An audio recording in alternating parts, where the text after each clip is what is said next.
Hello, listening people. Hello. You're listening to Spit and Polish Presents Unappreciated Masterpieces. I'm Ryan Sliwinski. And I'm Bartek Kasprzyszak. Is that really it?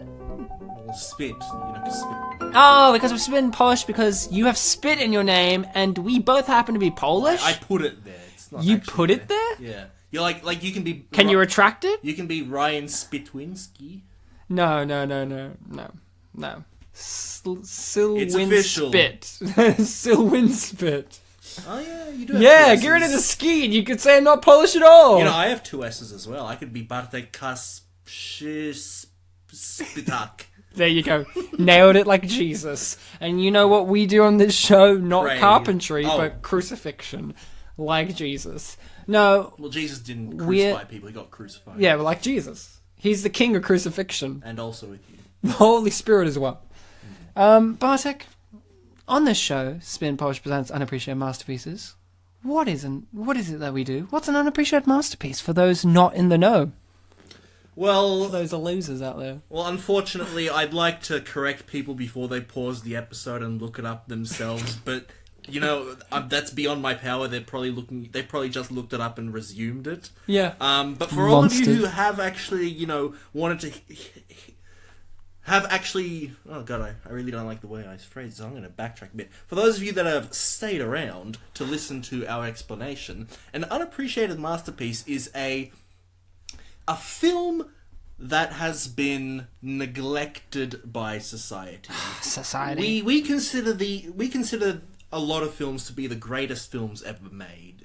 There are many throughout history. Yeah. But there are some that will make people go, huh? What? Why that one? Or huh? What is that? I've never even heard of that film before. Yeah. But we have, and we've watched them, and we don't pick a film and say, this is an unappreciated masterpiece, then watch it and, try to make up excuses for why it is that is the case. No. We pick these films knowing that these are unappreciated masterpieces. We watch them and we just realize, this is clearly an unappreciated masterpiece. And then we come on this show here, Spit and Polish presents Unappreciated Masterpieces, to do a full audio commentary on the film. Yeah, that's right. Fully audio commentaried. Yeah. And English? What is it? I don't know. I speak Polish now, so... Well, all the films we've done are English language films. Oh, I can't wait to do a foreign film on this show. Yes, well, so far. And for those of you that have already started watching the film, we haven't, so you can, Stop. Because you have to wait till I do a countdown, okay? And when I say play, you're going to press play. But there's other things that have to happen first. Like, Bartek, what's the film we're going to watch? Jeez, I mean... They can't start the film if they don't know what it is. Yes, but Ryan, if they've already started it, I had to tell them to stop. Stop it. This is the first time we've done the show. We should really go back, redo every episode, and just remind everyone, wait. Wait. I haven't even said the title yet. We haven't even done... What's the title? Yeah, we have to do the... Champ, you gotta get me up to We have speed. to do the running joke thing. Alright, the film that we're doing this week is Złap Zakapuj Zabłyśnij. Far out. That was a great title. I love... Złap Zakapuj Zabłyśnij. Sounds like... It's alliteration. It sounds like noises Banjo-Kazooie would make. Złap Zakapuj Zabłyśnij. Or a sim. There you go. Or Sim, said an echo in the distance. Who is that echo? We don't know. We're going to leave that till later. Bartek, I don't speak Polish. Spoiler alert. I said that I did a moment ago, and I don't. Kick off Ryan doesn't speak Polish. What's the movie, Bartek? What is it? I don't know. I'm speechless. Speechless, and you don't speak Polish, so I have to speech you the English title, which, to be fair, is the original title. This is only a localized title. The English title of the film is Observe and Report. Observe and Report? Holy moly. Does the film contain observing and reporting in it? Yeah, it's got plenty of observation, and it's got quite a bit of reporting. Some could say the humour is very observational. There's also arresting and some fighting. Some Liottering. Yeah, but this film isn't observe and report and arrest and fight. It's just observe and report. You mean the one with Seth Rogen in it? The comedy genius that is Seth Rogen. He's The in this. man who almost started a war with North Korea. Hey, be fair. He's the greatest little boy. comedic joke of them all. To be fair, Unlike those serious jokes. that boy James from down the street also helped him. Yeah, that naughty boy James, the one who was the Wizard of the Oz. Yes, that's right. The great and powerful. The great Oz, the great and powerful. His last James. name's Franco. Dave, my favorite Franco. No, that's little James from down the street's little brother. Do they have? Wait, is Dave Franco? Do they have another brother from another mother? Well, do they have the letter A in the second letter of their name and E for the fourth letter? I don't know. Could you introduce our guest? Ladies and gentlemen. And pets. I don't know why I started out with an And because how about this? We start from the start again. Hello, ladies and gentlemen. There you go. No, we said listening people. I know, but now we're a new show in which we include. How about you just say this? Hello, listening people. You start off now. I'm fine doing that. I've done it before. Yeah, go on, champ. Can I really? Get going. Hello, listening. It's Grace Brown. Hello, Grace. Hello. How are you? Yeah, I'm alright. Well, less so after watching this film. You loved it, of No. course. Everyone loves the film Observe No. and Report. No, I hated it. It genuinely upset me. But isn't a good film meant to evoke emotions? I mean, if you want it to, I suppose. There you but go. In this case, I didn't. Well, maybe you need to watch the film again with subtitles. with us talking about it. To be honest, watching it the first time is such an unhappy experience. I could not, no one could pay me enough money. Haven't you heard about sometimes movies that are an unhappy experience the first time around, and then watching them again and again, you glean more from them? I mean, isn't that basically David Lynch's filmography? I mean, I've heard of that, but usually it's done well. This was a done well film, I agree. Like a steak. Done just right. Wait, isn't it pronounced steak? Yeah, sorry, I don't speak Polish. So, get your copy of Observe and Report. What year did this film come out? 2006 Upside Down. 9. Yes. That's German for no. Same year as Paul Blart, I think. Yeah. Oh, yeah, I have trivia facts about Paul Blart in this film. Never heard Me of it. too. We all read the same trivia facts. You mean the Wikipedia I page? saw Paul Blart in cinemas. We all Why? saw Paul Blart in No, cinemas. I want to be on the record that I did not. I have not seen Paul Blart, You know? except when they tried to show it at a school camp. Confirmed. Grace has seen Paul Blart Mall Cop 2. No, The Adventures of Paul Blart Mall Cop. I have only listened to a podcast about people watching Paul Blart Mall Cop 2. Is that the... It's very different. Yeah. Which I do all the time. Yeah. Yeah. Yeah. All right. Well, get your copy of Observe and Report, not Paul Blart Mall Cop. And we're going to start this in Running 3, Mall Cop. 2, 1, play. Now you can start watching the film. This was an hour and 27 minutes And boy, was I counting them. of greatness. No, incorrect. Well, I often count time too, Grace, of the time I'm enjoying, and I'm counting it right now. You guys can count. Well, it's an English thing. Not You past see, 15. in Poland, they don't want you to count. It brings back too many awful memories. Oh. Like World War Number 2. The look on Grace's face of, what the fuck? What does that mean? Did you not remember this is a cultural podcast? We are culture. We have the Polish culture. It's okay, we're saying Wait, it. you guys are Polish? I know! And Legendary Pictures produced this film. I bet they regretted it. No, they felt legendary about it. Oh, Warner Bros. Are back at it again. Warner Bros? Bros? That's what it said. Warner Bros. That's what it said. Do you mean Warner Brothers? No, it's Bros. No, they're Bros. Sorry, Warner Bros. You've said it 3 different ways now. You want me to say it a fourth? No, please, good God. Super Mario Bros. There you go, he said it another way. So, Observe and Report, a nice yellowy white text there. Impact font, was it? It would look like a shadow font. I like my shadow font. That sounds like a great name for a band, by the way. Shadow font. We are the Shadow Font. So, what songs do they have? All their songs are named after fonts. That's all. Not even if it has nothing to do with that font. It was like, here we go, it's Times New Roman, and then it just gets into some other kind of issue in the world. I prefer Papyrus Pop. Comic Sans was their breakout hit. Yeah, exactly. Like, what's the deal with Comic Sans? Calibri Calzone. Are you suggesting that it was a spoken word stand-up song a la Jerry Seinfeld? I almost said Jerry Springer. Jerry, what's the deal with Comic Sans? Jerry. And then they get on some racist. What's the deal with Final Thoughts? What's the deal with the young generation? The PC generation are at it again. That's what this film's about. Deconstructing PC culture. Because the film, I would describe, if I had to describe in one word, would be not relentless, reckless. This is a reckless movie. Just, win this car? That's foreshadowing. Oh, shush. Well, the win part isn't, but the car is. Well, don't we all win after watching this? I feel like that they put this montage in just because they felt they had to put something that at least some movies have in them, because the rest of it is just... What do you mean? There's a 3-act structure. Yeah, I mean... Yeah. It has a storyline. It has a character that goes through development and an arc. Also, you could call this... It has It has opening credits. It has end credits. Closing credits. That's what I was going to say. It has lights and camera and focus. That's what I was going to say, though. That you can call that a montage, but technically it's an opening credits sequence, which we don't always see. I really thought that the Flash show was going to be a mystery that was going to be solved with someone we had met before, but it was a complete stranger. I actually You thought... overestimated Seth Rogen.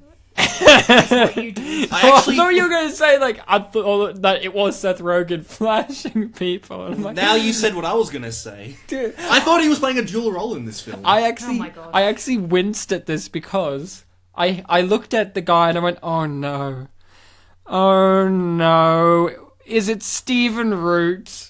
I don't want it to be Stephen Root because Bartek has already claimed great character actor Stephen Root as just that fat guy, and I'm like, no, he's a versatile actor. Now he's just good. I don't want him to come in this film as like a pervert guy. Stephen Root's been a pervert before, but I love my his character. Please don't yell at me. But who is Stephen Root?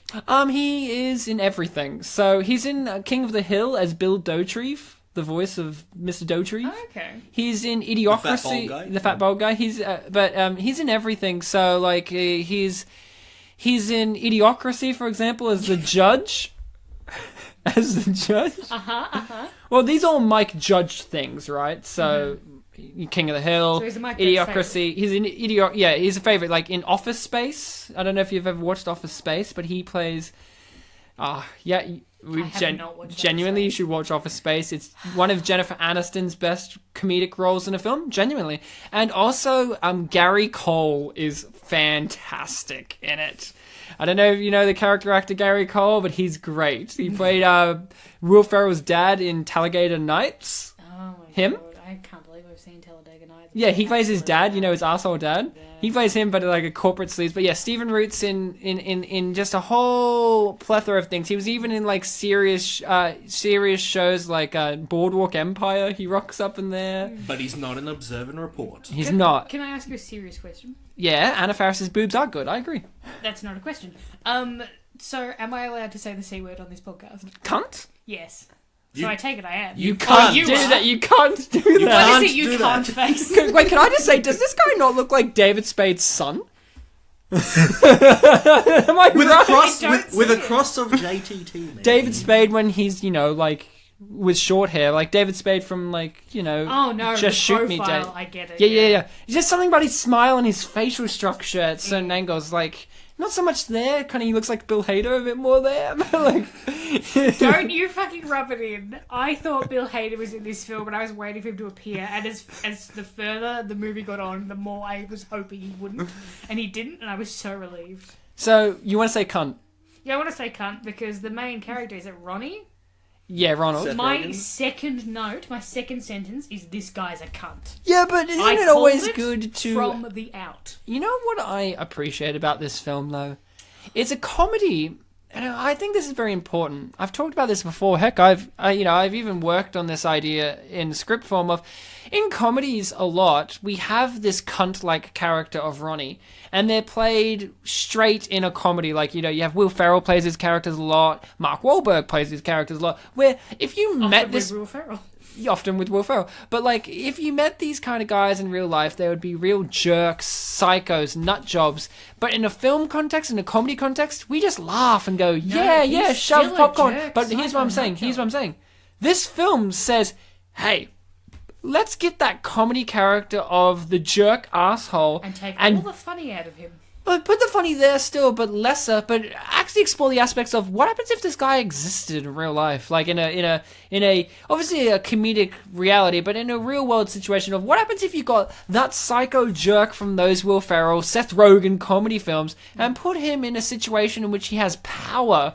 I don't doubt those people exist in real life, though. Oh, that's what I liked about this character is, unlike in certain films where they have mentally unwell characters in a comedy film, especially where they just play it for laughs, and if there is a dangerous element to him, to that kind of character, they just play it for the, goofy laughs, they're gonna skin him alive, kind of crazy Adam Sandler stuff. This movie actually goes, no, that's not okay. Like, let's actually explore this. Like, I was actually genuinely surprised, like, when they reveal later on that his character has bipolar disorder, I was actually trying to figure out what was his deal. Like, I'm like, is he autistic? Is this what I'm getting? Like, I didn't know what to expect from it. And then when that was revealed, I'm like, okay. And then it made me reflect back upon his character, and I enjoyed it because it's set up quite well. There's also far too many different types of guns in that scene. It's like... It's America. I know it is, and it's genuinely it makes me uncomfortable that there's that many guns. But hey, he's not allowed guns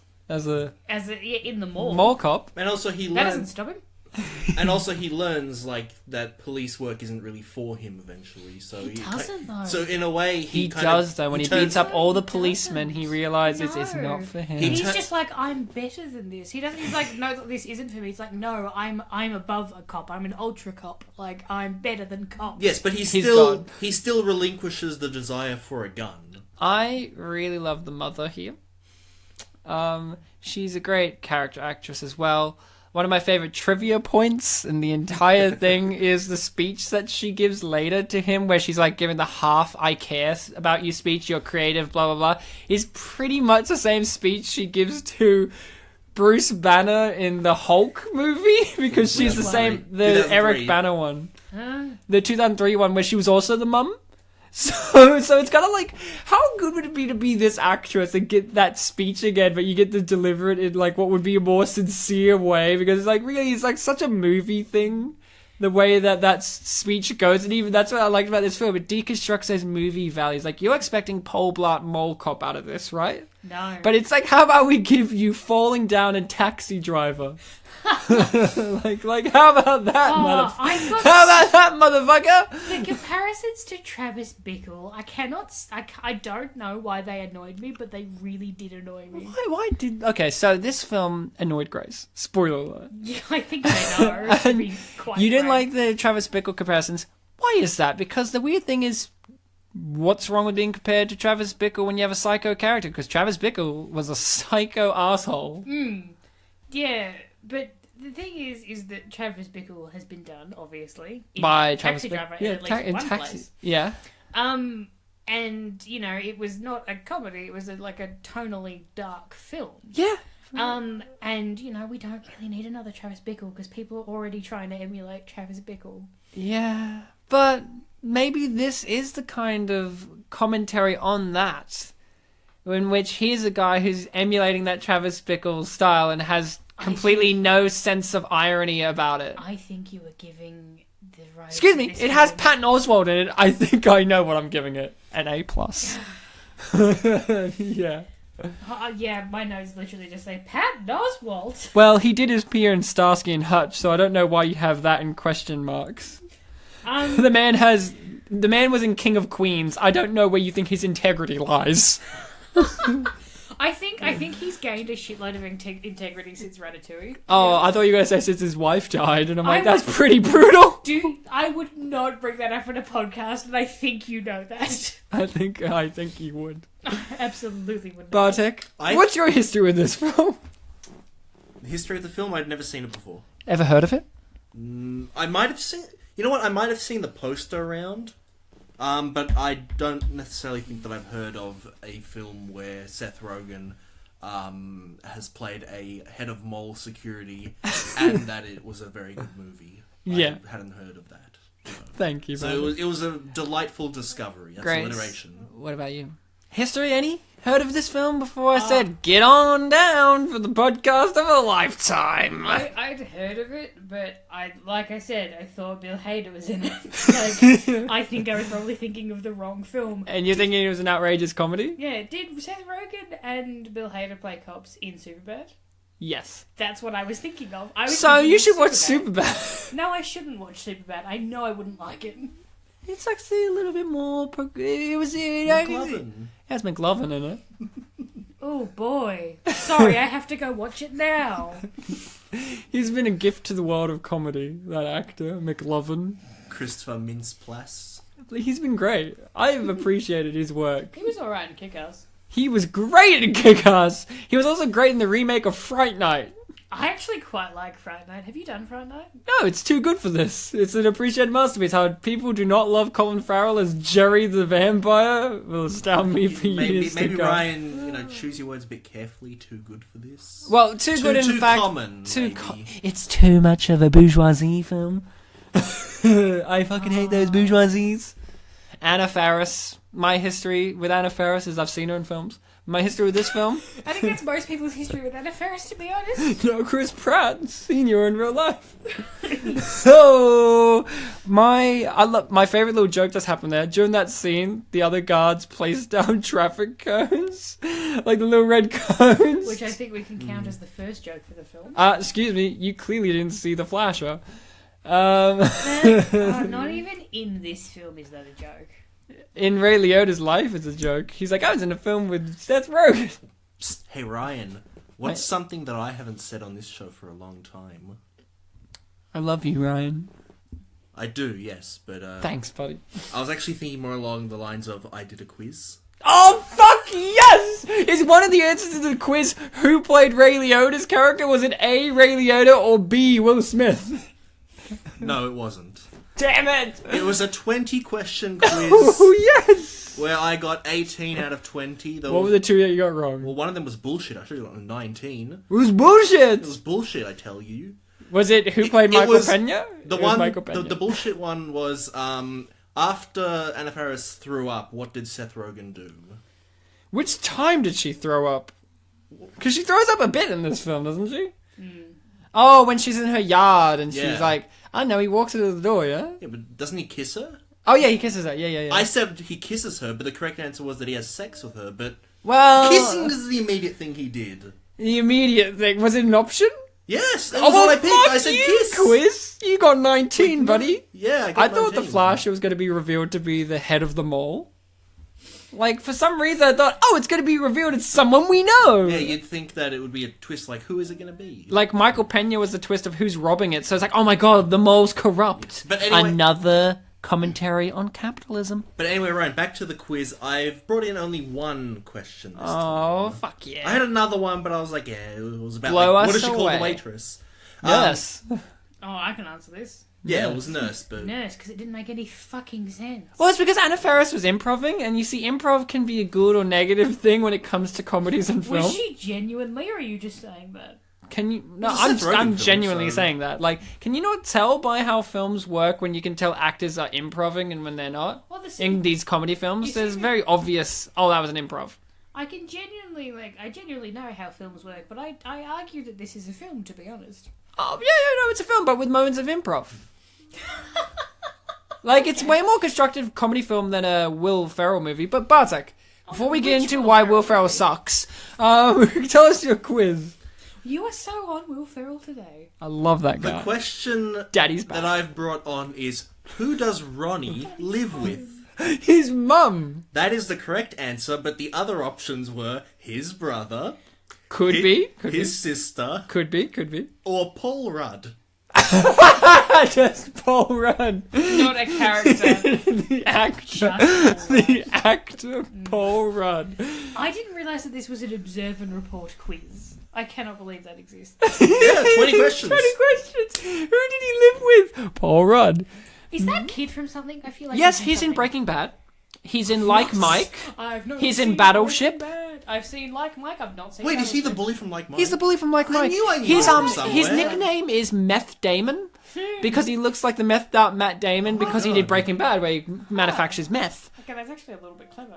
Yeah, he's actually a very versatile actor, and I mean that in a very genuine sense. He did a film, I want to say this year or last year, that was kind of a rom tragedy film, Oh no! and he's very good in it. He's a very decent actor. He's just a weird looking guy. I feel like they cast him correctly as the bully in Like Mike because he does look like a school bully. But he seems like a nice guy. Like, yeah, like He's very good in Breaking Bad as the opposite of Aaron Paul, where he's got no emotions. Like, Aaron Paul's like, science, yeah! And he's more like, science.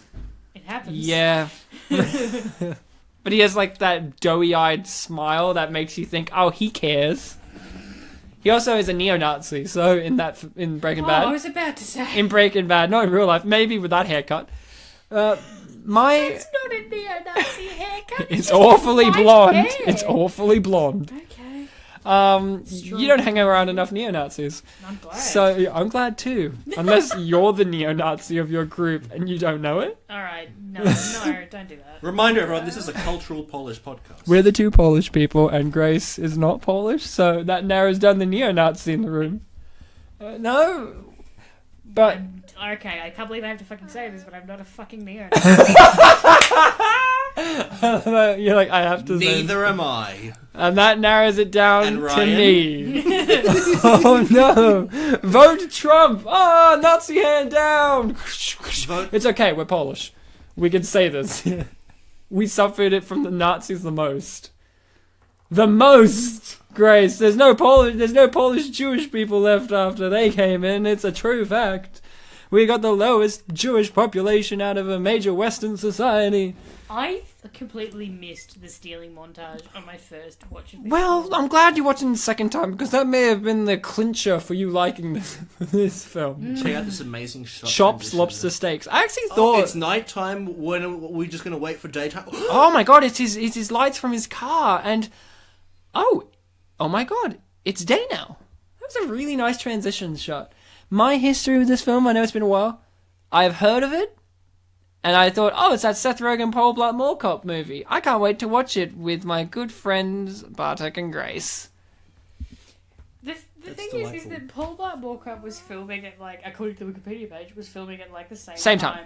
And they're, like, friends with like, both people working on both those films, Yep. like, friends with each other. So they'd send each other set pictures, being like, hey, is your stuff different? Yeah. And, like, step on They each other's they toes. kept in touch because they didn't want to make a movie too similar, and boy, did they not do that. There was, like, no danger of that, to be honest. Like, Well- they're both set in malls about mall cops. Everything, like, thematically is different other Well, than that. yeah, exactly. I mean, no, not necessarily. They're both about an overweight white guy who's lonely, who works in a mall, And and is ignored and trodden upon by everyone who works there, except for one girl that they don't acknowledge because they're in love with another girl. And has a Except, weirdly enough, this one...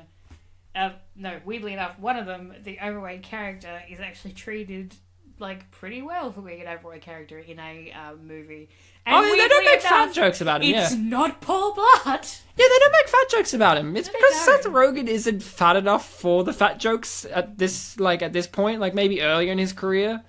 But, like, he's never been, like, the fat guy. Like, it's weird because they kind of do play that off because in his gang, but then I'm like, but Jonah Hill exists in his gang, but then Jonah Hill keeps losing weight and then keeps regaining the weight, so it's kind of like you can't have a consistency A with trivia making him the point- fat guy in their group. Oh, a no, trivia what a point. shame. A trivia point that I read for this film is that Yes. this was the role that Seth Rogen decided maybe I should start losing weight. Yes, because he got worn out very easily.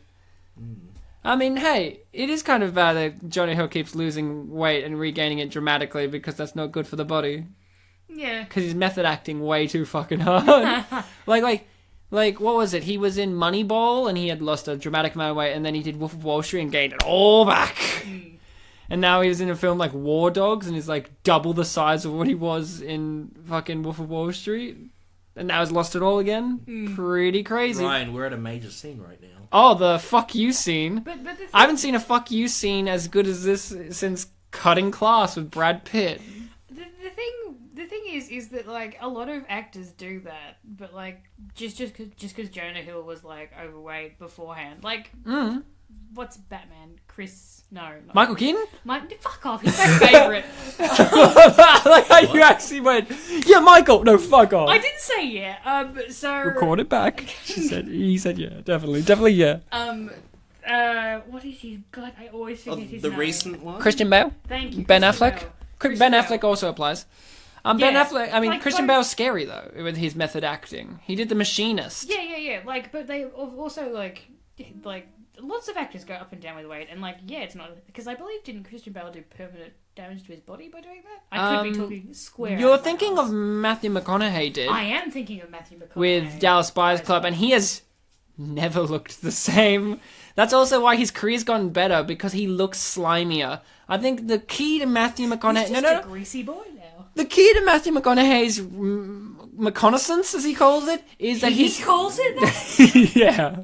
Okay, Matthew. Hey, once you get to be a True Detective Season 1, you can call your career whatever the fuck you want. He earned it.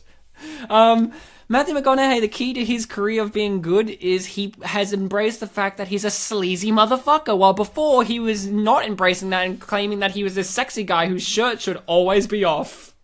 Now, think about it. Dallas Buyers Club, he plays an arsehole who turns good. True Detective, he plays an arsehole. Wolf of Wall Street, he plays an arsehole. Like, his career... Mud, he plays an arsehole. You've listed... Like Lincoln none of Lawyer. those things have I seen. No? You heard of them, right? You know well of them enough to know his roles in them. Didn't he start off as a model or something? He started off as Matthew McConaughey, and he has always been... that way as well. This is a scene that, Grace, I'm going to agree with you, went too far. When he said, I hate you so much, you fucking faggot, and it was just like, yeah. What? Well, okay, that was the only line in there, including when he says he's a retard, that I felt, that was over the line there, Ray. Yeah, he uses 2 slurs in, like, 2 sentences. Like, it's unnecessary. Like, the faggot one I found really inappropriate because the way he inflected it made it actually sound like, you know, I don't know, like, in this scene when he's giving all these insulting insults, these bad slurs, it's not like he's meaning them in... Bad naughties. He's not as filled with, like, genuine malice. It's more like he's just pissed off. But when he said that faggot line, I'm like, oh boy, this sounds like a homophobic character right now, that one line. Like, you know, I mean, when he said retard, I don't think he's, like, ableist or anything. I just think he's just like, I'm fucking sick of this guy who's clearly mentally challenged and they're allowing him to ruin my job. Like, blah, blah, blah. Like, but the faggot line, I don't know. This is the only good character in the movie. He's the nicest character in the movie, and he deserved so much better. He deserved a name. He deserved not to be opposite. He had a Seth name. Rogen. Did he? Officer. Oh. Guys, he's not a character. He's a guy that they just filmed a conversation with, clearly. He's a real policeman. They went, here's how you can save money on this This is the educational part of the film. Well, in the film, Cool Cat saves the kids. Yeah, they hired a real police car for that, but the policeman was played by a porn actor in this kids' film. That's funny. No. But this guy's played by an actor, no a policeman. I was lying about that. Bartek, you walked into this movie blind, as did all of us. We had certain expectations. I'll make a disclaimer to that. When I was looking up the film, I briefly glanced on a synopsis, and all I read was a bipolar mall cop. Oh, so you had an understanding. Okay, that fully set you up, because I was thrown for a loop of how dark this was. I was thinking, oh, it's going to be like the competition pole bar mall cop. Oh, right. And then it starts out, I'm like, okay, he's got the loneliness, the chick is into, he's a mall cop. He's got a condition, that one was diabetes, this one's something, bipolar. You were trying to work it out. I didn't know. See, with me, it was very hard to pick. With me, they never mentioned it, so I thought, oh, it's just a matter-of-fact thing. I thought, like, it's a Seth Rogen movie. I'll laugh at least once and I'll feel bad about it. Like, that's what I thought. And boy, was I wrong. So you didn't feel bad? No, I didn't laugh once. And you feel bad about it? I feel bad about having seen it. You did feel bad. Oh, but, okay, come on. What is it? I'm getting hostilities from Grace about Seth Rogen. What is it? Really? How are you picking that up? Okay, what is it about Seth? And if you could say, okay, I'm going to ask you two things. What is it about Seth Rogen that you don't like? And above all else, and past all that stuff you're going to mention, has there been anything you've liked him in? I haven't seen that many Seth Rogen films because the ones I have liked, I haven't. Well, the ones I have liked, the ones I have seen, I haven't liked. Okay. And I don't really have anything against Seth Rogen. He was in Donnie Darko, right? Because is he? Wasn't he? Like he was one of his friends at school. Yeah, but it's not. He was Seth in Freaks. Rogen He was in film. Freaks and Geeks. I fucking hate Freaks and Geeks. Oh, Everyone's like, "Watch Freaks and Geeks, you like it?" I've seen it. No, sorry. It has Velma from Scooby Doo in it. I'd rather watch Scooby Doo. It has the guy from Bones who still looks the same. It has Martin Starr in it, who's been in other stuff that I think I've liked. Bones? Is that the guy from Bones? No, that's I don't think he's in Bones. I think he's in. No, he's in Bones. I watched fucking too much nailed it. Bones. So you were saying you haven't seen much, so you don't have really a basis of comparison. I don't know what Seth Rogen movies I've seen, to be honest. Because I've Knocked not Up? seen Superbad. Pineapple I have Express? seen Knocked Up. I saw Knocked Up in the cinemas when I was a bit too young to see it. Yeah. And I don't think I liked it, weirdly enough. You haven't seen Superbad, Pineapple Express, I've not seen The Pineapple Interview, Express. No, I've not seen The 40-Year-Old Interview. Virgin, Oh, have I seen The 40-Year-Old Virgin? I don't Steve actually... Carell. If you haven't I've done seen, the movie. I don't think I've actually seen it. If you So haven't what you're saying is you've seen maybe two things and you didn't like them. Well, the thing is that I know I won't like them, and I'm correct because the two things that I've seen I haven't liked. So wait, let's listen to Knocked Up and what was the other? I think it's this, to be honest. And this. probably So Donnie Darko. let's be honest, I have seen Knocked it. Up I thought was absolute trash. And that's all you've got. You got Knocked Up in this film. Isn't that a bit low to really disregard an actor? Isn't Knocked Up meant to be one of his triumphs? It was. People said that, but I think Superbad was more of a triumph for him because I think he also wrote that. Yeah. I think that was much better, and also 40-Year-Old Virgin. Also, he's an Anchorman. Is he an Anchorman? He's cameraman for the scene in which Veronica Corningstone's reporting on the cat parade, and he's the over-enthusiastic cameraman who's like, "I'm loving this," and she's like, "Shut up!" And he's like, "But look at the cat." He had a one scene. He had I've seen Anchorman. He had a one scene appearance in Step Brothers as well. Yeah, Of course. he's very good at just appearing in things. I think he would be a good voice actor. He's got a good voice. He's Pumbaa, isn't he? Oh, he has a new Yeah, Pumbaa he choice. You know who should be the Timon choice? It's Billy Eichner. No, but you know who should be? Who? Ray Liotta. Also, why would they in the new Lion King remake only recast James Earl Jones when they already have Nathan Lane around? Right, like the only role that wasn't recast was James Earl Jones, and Nathan Lane is still there, and I can never remember the guy who plays Pumbaa, but I don't think he's dead. He was old. He was old? Oh, he might be. But I don't know. I remember they did a funny thing happen on the way to the forum together. Yeah. I actually really like the idea of that. I love Nathan Lane. This was a great scene here. This film was clearly God, inspired it by a lot of amazing things. Like we talked about Taxi Driver. Falling down. And with the Taxi Driver thing, you got Robert De Niro, and you realize later on he does a lot of comedy roles like Fearless Leader. So they're like, let's try to make a Fearless Leader. The Adventures of Rocky and Bullwinkle. I actually like that film. He's Like, he's the villain, the fearless leader. Oh, that's right. So he's The first method actor to play a cartoon character. Take that with what you will, because I don't know what to take from that piece of trivia. And also- what does that mean? and also What does that Ronnie mean for and the world? Ray Liotta's relationship in here kind of gives me Goodfellas. SpongeBob and Squidward vibes. Oh yeah. It's clearly inspired by a lot of colourful works, and I think that it's a good homage to a lot of these works. See, I just want to get back to Grace with the Seth Rogen thing. Well, where do you draw the line? Because let's just say this: What do you do mean? you like Ray Liotta? I haven't seen him in enough stuff, and I probably He was don't. in Wild Hogs. I've seen Wild Hogs. He was the bad guy. Why have I seen Wild Hogs? Because you. John C. McGinley's in that. I know, we've talked about him on the show. You should listen to the episode. Well, I have. Well, I talked in spirit. I mean, but isn't it like unfair? Like, so there's certain, but like, say Ray Liotta, you wouldn't say you hate him though, would you? No. But you're like that with Seth. I haven't said that. Have I said that I hate him? Yeah. Okay, oops. Look, I dislike his movies. Like, they're just not for me, is the thing. But maybe you need to give him a chance. I've given him a chance and he's failed me twice. You know what they say, third time's the charm.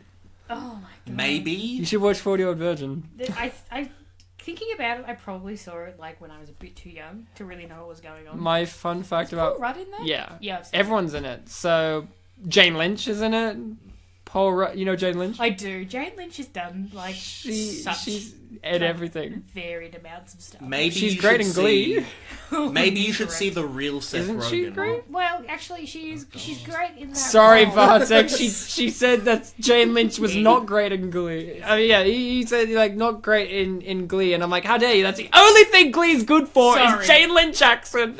Jane Lynch Is was the too great fucking and good. the character. I hate that character. But the character's the best part. They're the Yeah. Dr. Cox of that show. Aren't they? Jane Lynch, truly the Dr. Cox of Glee. Isn't it true? People are just bastard-coated bastards with bastard filling. So we've just learnt that Seth Rogen's a tough guy. He just broke That a was guy's far- elbow through his Also, that was fucking far skin. too competent for him. He would not be No, that competent. I disagree.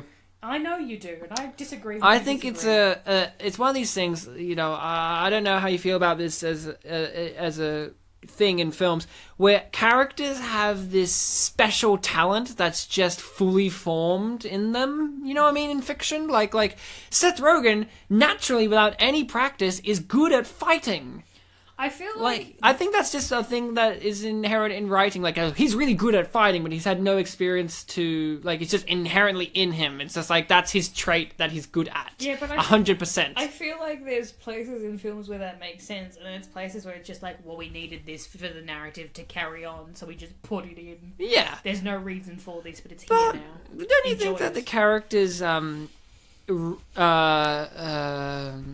violent tendencies, anger and all that could harmonize with his supreme fighting?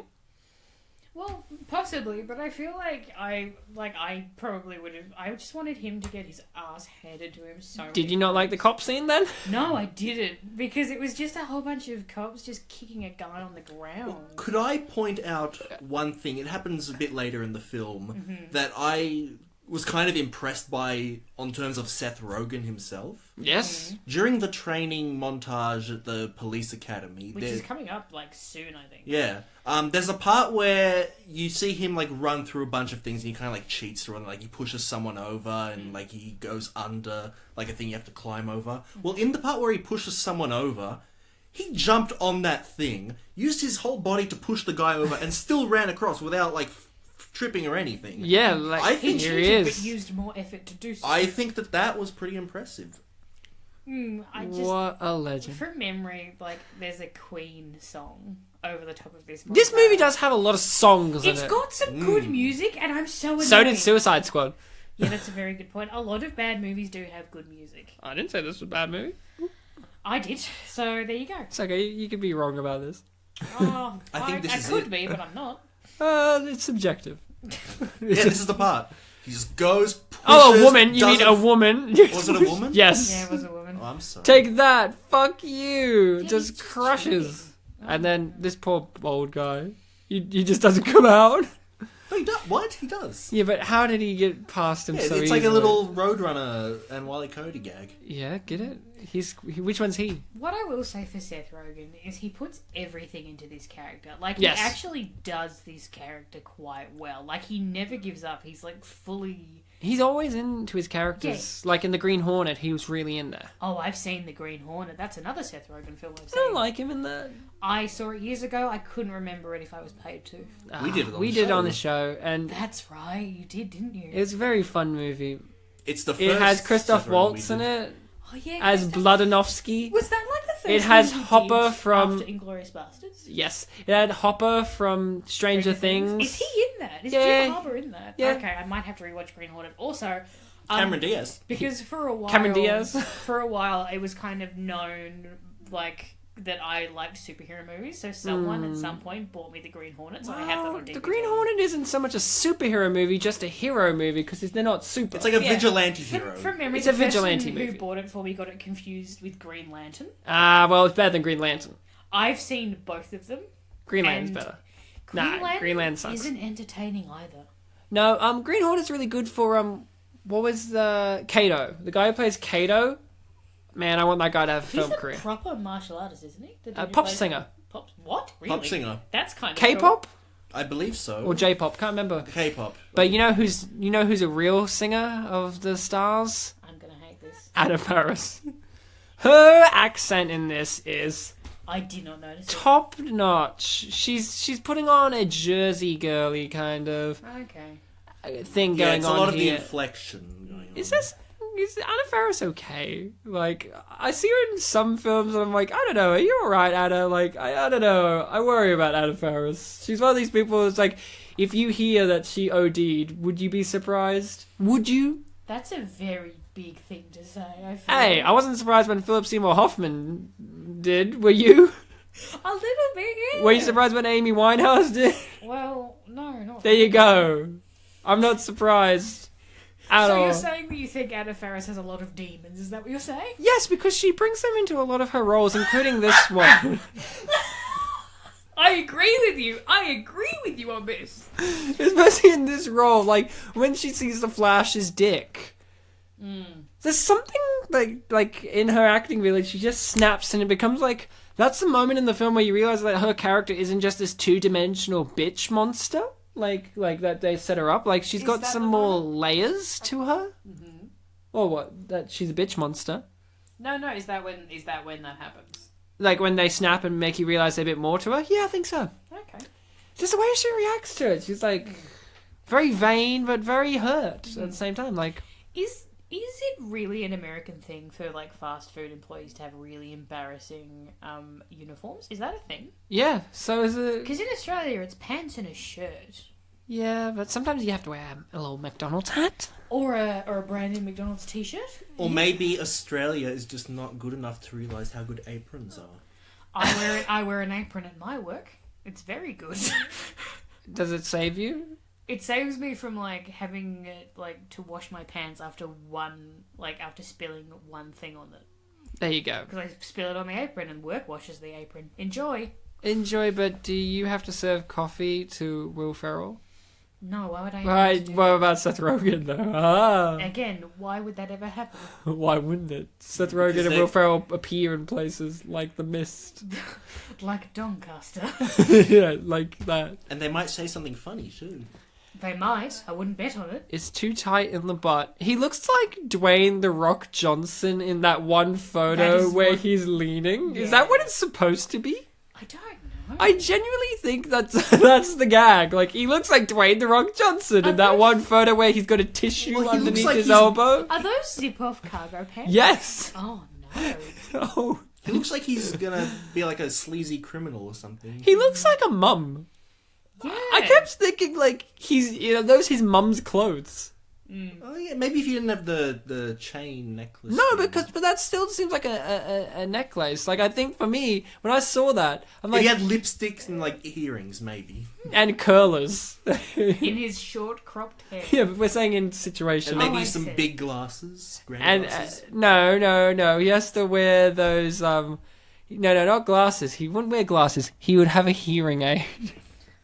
And he'd be like, "What? My mother was Barbara Streisand in The Guilt Trip. What?" I've seen The Guilt Trip. That's another Seth Rogen. This We The podcast, done other- this on the it's the podcast. other thing we've done on the show. this podcast is just going to be discovering what Seth Rogen films It's I've alright. seen. She's seen every. He He, has- I'm so sorry. It's okay. You should. He's seen every single Seth Rogen film that we've done on this show. Yeah, Oh my God. 3 for 3. Next one we have will be a Seth Rogen film for you. Oh no. We'll do his kids film. What kids film did he do? Oh, you'll see. No, what kids? You'll I'm see. going to Google it if you're not careful. A Pixar film? Imagine. Pixar film. What? did a Pixar film. Has he done a Pixar film? No. Has he done a DreamWorks film? Because I can picture I feel like it would be Shrek's long lost brother. Oh my god. How good would he be? How have they not done that storyline? Do you know a fun fact I found out at a Disney trivia night the other night? Was it about Seth? No, it wasn't. So does that mean it's cancelled? We can't. Let me hear it first and I'll tell you. Okay. So it was during the not Disney section. So So it's not Disney related. Okay, cool. So Mike Myers was not the original voice. Oh, it was Chris Farley. Yeah, it was Chris Farley. Yeah, and they have his vocal recordings still. No, I know, it was like 80 to 90% done. But then he What died. did you say? Disney trivia thing? It was It was a in the not not Disney Disney round. in the not Disney I section. see. Okay. Oh, is he gonna kiss her? Is he gonna kiss her? Let's see if Bartek's My quiz score was right. Is on the line here. And look, you were wrong. This isn't what's Well, gonna she has happen. to throw up first. No, this is not even their date. It hasn't happened yet. She's come back from a previous date. Okay. Nice shot, by the way, of the glass being drained, but they have that in focus. But in the blurred background, they have her boobs, which indicates that Seth's point of view is looking at the glass and not her I breasts, did which not show even that notice he this. is in fact a gentleman. It No, shows no. that he is a camera. So, in my note, they're like, that's a good shot. In my notes, I literally have that there's bad editing, like, in a minute. Oh, I know the jump cuts that come from YouTube. Yeah, and like... It never happens again. Yeah, I just... Just jump, jump, jump when she's like drinking shots. Yeah, and the she has 4 audio's- shots and there's like 5 cuts. The audio's mixed relatively well, but like the jumps are not good. They just don't. The problem with jump cuts is you need to know the right frame to cut. Like Take that up with Goddard, mate.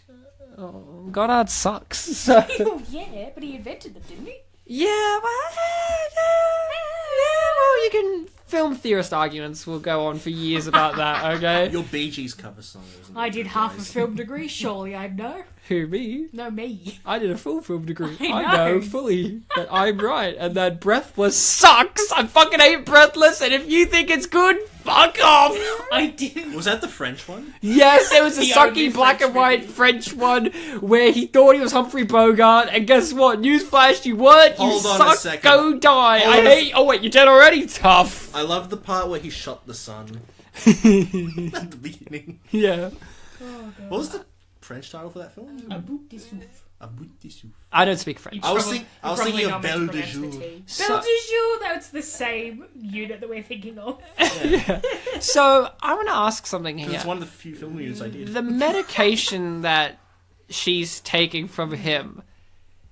What was it? I looked it Clause up. or something. If there? Is it a was- real was medication clonazepam, for yeah. bipolar dispute? I don't know bipolar? whether it treats bipolar, but what I read, it treats panic disorder. It sounds like it's basically like a tranquilizer. Yeah, and he has to take them every 4 to 6. Okay, be honest. One of my favorite jokes other than the cones was, she's like, oh, you got this stuff. You must be. Oh, I didn't know you partied. And he was like, yes, I sure do party every 4 to 6 hours. And I just was like, Seth, that was good improvising there.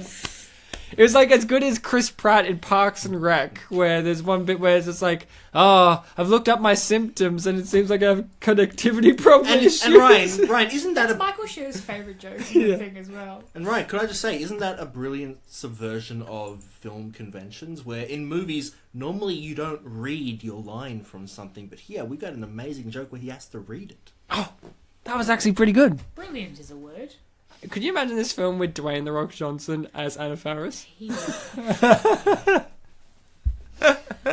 if this was a gay film, I would still dislike it. You know what, Even though you have to acknowledge the fact that he has to carry her at some point. you know what my favorite gay film is? Oh, please don't do this to me. What? Sorority Boys? Robin's Oh. Hood. I have never heard of this film. This is a porn? No, It not sounds really. like it. It's a French film. Oh, okay. And here's the best part. Probably Like, a it sex sucks, but here's the best part. Threw up? It's called Robin's Hood, right? Uh-huh. So with that kind of name, you're thinking, okay, it's going to be a Robin Hood kind of thing. No. It's a character's name is Robin. Mm-hmm. And you're like, oh, okay, Hood, right. It's a lesbian film. No, just gay men. I'm like, what the fuck? He kisses her! Were you talking about about Robin's Hood? Hood as in clitoral hood? That's what I thought. That's what you've Why been is that told. where you Robin's Hood. That's the name of the film, and you're like, oh, it's about Robin. I thought, You're thinking like, oh, it's gonna be a lesbian film, right? I thought you meant. I thought it was like someone called Robin, like their home or their neighborhood, like Hood. Oh, gangster gay. I wish it was gangster. Hey, Anna Faris, come on, are you okay? And then the answer is yes. There you go. I mean, Anna Faris is fearless in her performances. You know, I don't know if you've ever seen the movie House Bunny. Oh yes, I have. Pretty fucking fearless. Because Colin Hanks is in it. That's the reason I saw House Bunny. You mean Tom Hanks' son? Yes. I once had an argument with my parents. I saw a show with Colin Hanks, Fargo, and they're like, "Did you know that's Tom Hanks' brother?" And I'm like, "Is No. it? It doesn't look like his brother. His brother's bald." And his brother sounds exactly like him. And looks exactly like him. And I'm like, are you sure? And then they're like, look, it says Colin Hanks. There you go. I'm like, oh, he just looks so young. I guess, well, the Hanks have all aged pretty well, so I guess it's okay. And then they're like, no, it's his, and then I found out it's his son. I'm like, oh, he looks terrible then. He looks fine. Oh. He looks really old if he's Tom Hanks' son. Does he? He does look like he's only, like, 10 years younger than Tom Hanks. Isn't everyone in Fargo meant to look a bit weathered? Isn't that the point of Fargo? Isn't everyone weathered? I've seen him in other things, don't worry.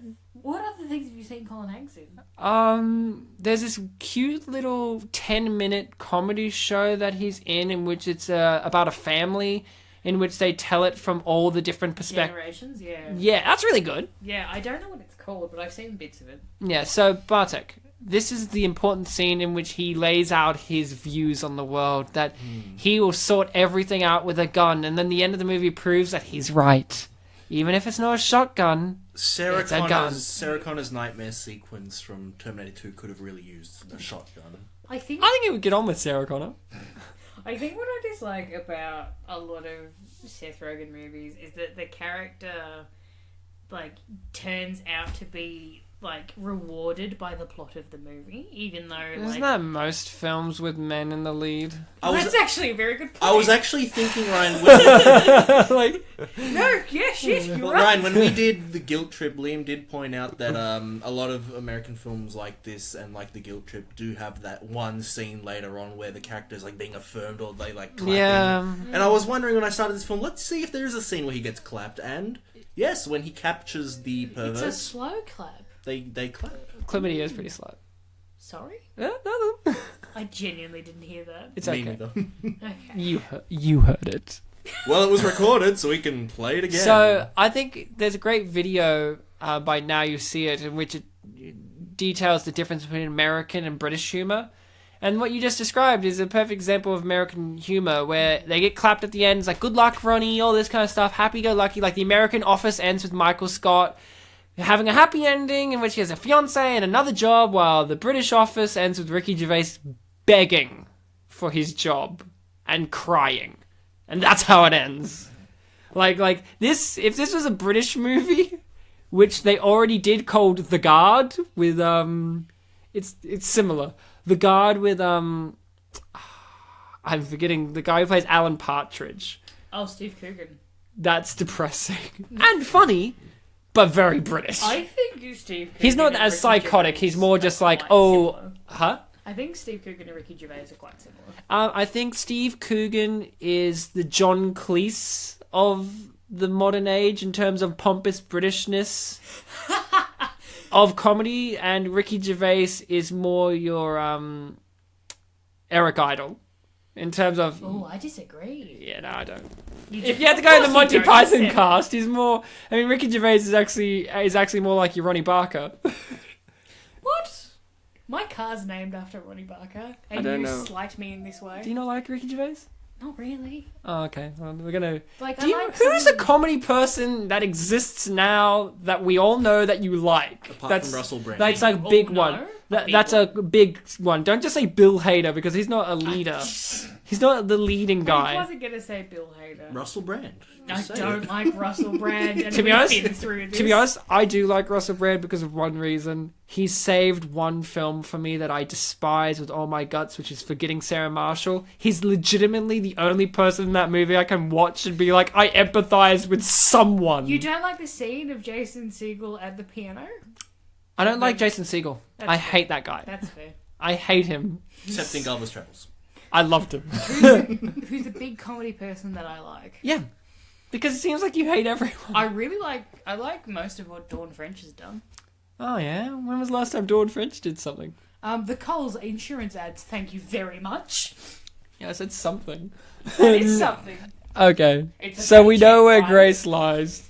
I'm trying to think of other Did you big... say that Grace lies? Yeah. I mean, I've been known to, yes. I thought this guy here was someone very familiar to me as an actor. And apparently he's one of the writers on the film. Oh, of and he course. writes with Seth a lot. He wrote Your Highness, which we have covered on this show. But That was missing Seth Rogen. And it was missing. It had a Danny McBride. This film originally was going to star Danny McBride, but the studios wanted someone more recognizable as the lead role, so they went with Seth Rogen.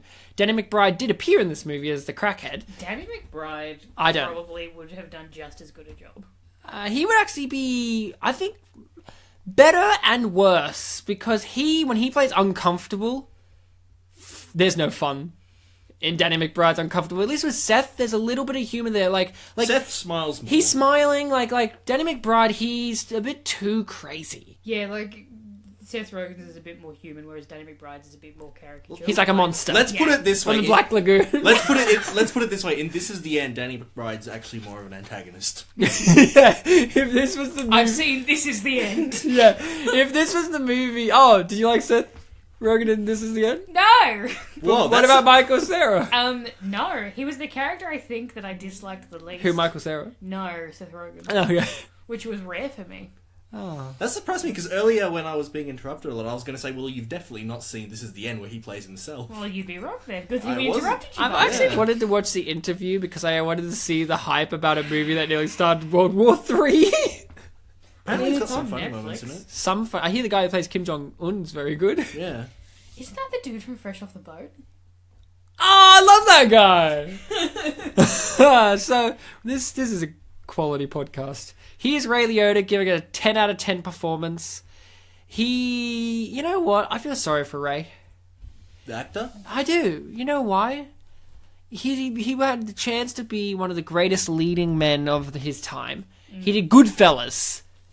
He even did Hannibal, which I know isn't the greatest film on earth, but he has the iconic scene in which he has to eat his own brain. I actually kind of like that. And I liked his character in it because he did a good job of balancing prick and good guy at the same time. So when he gets to eat his own brain in that film, you're like, oh, I understand why he kind of deserves this, but also you're like, he's a good guy. This might be a bit much. I thought Hannibal was a TV show.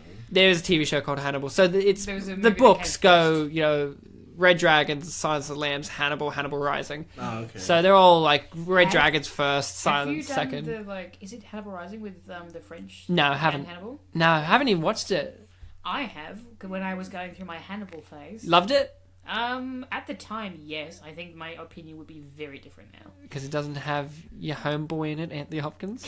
He's not my homeboy. Clearly, someone hasn't watched Transformers 5 the last night. I have seen one Transformers and I watched it because Alan Tudyk, I think, is in it. Is he? I think so. Are you thinking John Turturro? Because John Turturro's in all of them. Isn't he pissed on by a robot in one of them? He sees his balls, and then he's pissed on by a robot, yeah. Oh, I hate it. Oh, he get pissed on in all of them. No, really? Bumblebee keeps pissing on him because he doesn't like is him. that a joke throughout all of the movies? Is that the one thing that One of links the them jokes all? too is you get to see John Turturro in a thong. Like, Is that a joke? yeah, they rip off his pants and he's wearing like a thong underneath Oh, laugh a minute. because John Turturro's ugly man Oh. when you see his ass. Only when you see his ass. It's beautiful until you see his ass. He's been sexy in movies. I wouldn't know. I haven't followed much of John Turturro's career. Best John Turturro film, Miller's Crossing, without a doubt. He has the iconic scene, "Look into your hearts." Speaking of hearts, Ryan, what did your heart feel in this scene? I felt that the Americans system of employment against the disabled was really reflected well here and how it could be she's not corrupted. disabled, but Well, in this scene, she is technically temporarily crippled. Maybe? temporary. She's in a wheelchair, buddy. I don't think we say that word anymore, to be honest. What, wheelchair? You're right. No, you know full well. It's 2 words. No, it's 1 word, isn't it? Wheelchair. No, it's a compound word, I thought. Is it? Yeah, it's a compound word. You know what my problem is? Sometimes I think certain words are compound words, and then words says, "No, they're fucking not, buddy. Get it together." And then started on hyphens. And then I'm like, Yeah. "Oh, excuse me. I'm pretty sure wheelchair is 1 word." And they're like, "No, it isn't." So now, Wait, so I'm what's used the to word this. we don't use anymore? Wheelchair. We just went over this. Stop saying it. Also, the bit where he was like, "Get in the oven." In any other context, I probably would have laughed at that. Even Schindler's List. No, Ryan. Oh my god. This is an important scene. Important is a word. Well, this guy's very important to the plot. Don't you see his glasses? Calm the fuck down. Did you like the amount of swearing in this? I didn't really have an opinion on it, to be honest. Bartek, swearing. Did you like it in this film, or were you left cold? You know what? There was a point, Ryan, where I was concerned that they put too many eggs in the basket, or too many fucks in the basket with the Oh, not the fuck basket. the Hassan scene. We don't say that word anymore. Basket. I was about to The say. Saddam scene where Yeah. they exchange fuck yous. Saddam. It's very different. Yeah, it's Saddam. Even in the cast list, it's spelled MN. Yeah, it's Saddam because he's like Saddam. Oh, okay. Yeah. All right, well- it's a big deal. Okay, I didn't notice that. Grace is an expert on this film. Knows it from front to back. Is that a circumcised penis? Tell me right now before seeing it. I don't know. It isn't. Nah, it is. It's circumcised. Okay. Go on. I thought that they might have put too many eggs in that one basket, but I think that throughout the rest of the film they used swearing well. Yeah, I think it was a good amount. I feel there is a perfect ratio for the amount of swearing that you should have in a film. Like, I always roll my eyes at whenever a Martin Scorsese movie comes out, people are like, ew, the character said fuck and shit and all that so many times. And I'm like, yeah, but have you ever thought that the movie that, say, he's doing, the characters need to talk like that? And what's that? You watch the film and that's exactly correct. Also, people talk like that. Yeah, Especially but- here in Australia. People talk like Yeah, exactly. Are you going to go up to Samuel Jackson and say, stop saying the F word? Yeah, and even in, like, classier shows, well, classier, you know, like, in terms of shows where you think the etiquette would be different, such as the show Peep Show, they swear like sailors in that too, but it's in a different context as well. So, like, when you hear the prudish ones say fuck, you're like, shit's just gone down. Like, you know what I mean? Like, what a movie like this, the American humor is like, it is very embracing of the swearing is just like every second word in a comedy. Like, is the swearing a punchline or a part of the joke? That's something you have to really determine. It depends which ones. I don't think it is in this film relying on that being the joke. I think that's just the way the characters are. I think it's just saying this is the world in which Seth Rogen is a volatile man, and a part of that is represented in the language he uses, which is always direct, abrupt, and abusive. And I guess you could say, Ryan, that it's just part of their vernacular. Exactly. Yeah. I loved that the solution was stop caring and do drugs. It's a Seth Rogen movie. I didn't think heroin was going to be put in this. Same. Like, halfway through the film, I ended up Googling it because I'm like, is Bill Hader in this? And it was like, including the things of shooting up. And I'm like, what?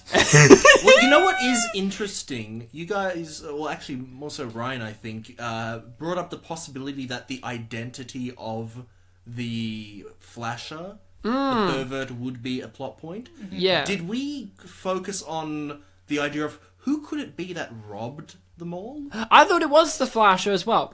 I thought it was a double crime? hadn't even considered that was a plot point in the film. I was like, What, the Flasher? No, The robbing. Oh, you forgot that you didn't see that scene. I didn't see the Oh, scene, yeah, but like yeah. I knew the robbing had happened. I was just like, I don't think this is going to be important Then- because like it's a thing that happens. In Did you malls. like this scene in which they literally beating Beat up kids? children? No. There's a comment in the YouTube comments about That this scene loved later. beating up children. Quite the contrary. but Michael yes. Pena. That's a guy whose career has just happened right now. Ant-Man was a big one for him. I never really knew who Michael Pena was until I watched End of Watch, the Jake Gyllenhaal film in which he's a cop. That's He's a the really partner. good film. Really good film. Is that got a different name, or is it just End of Watch. End of Watch? Just End of Watch. I think it was the same year as The Watch, but it's different.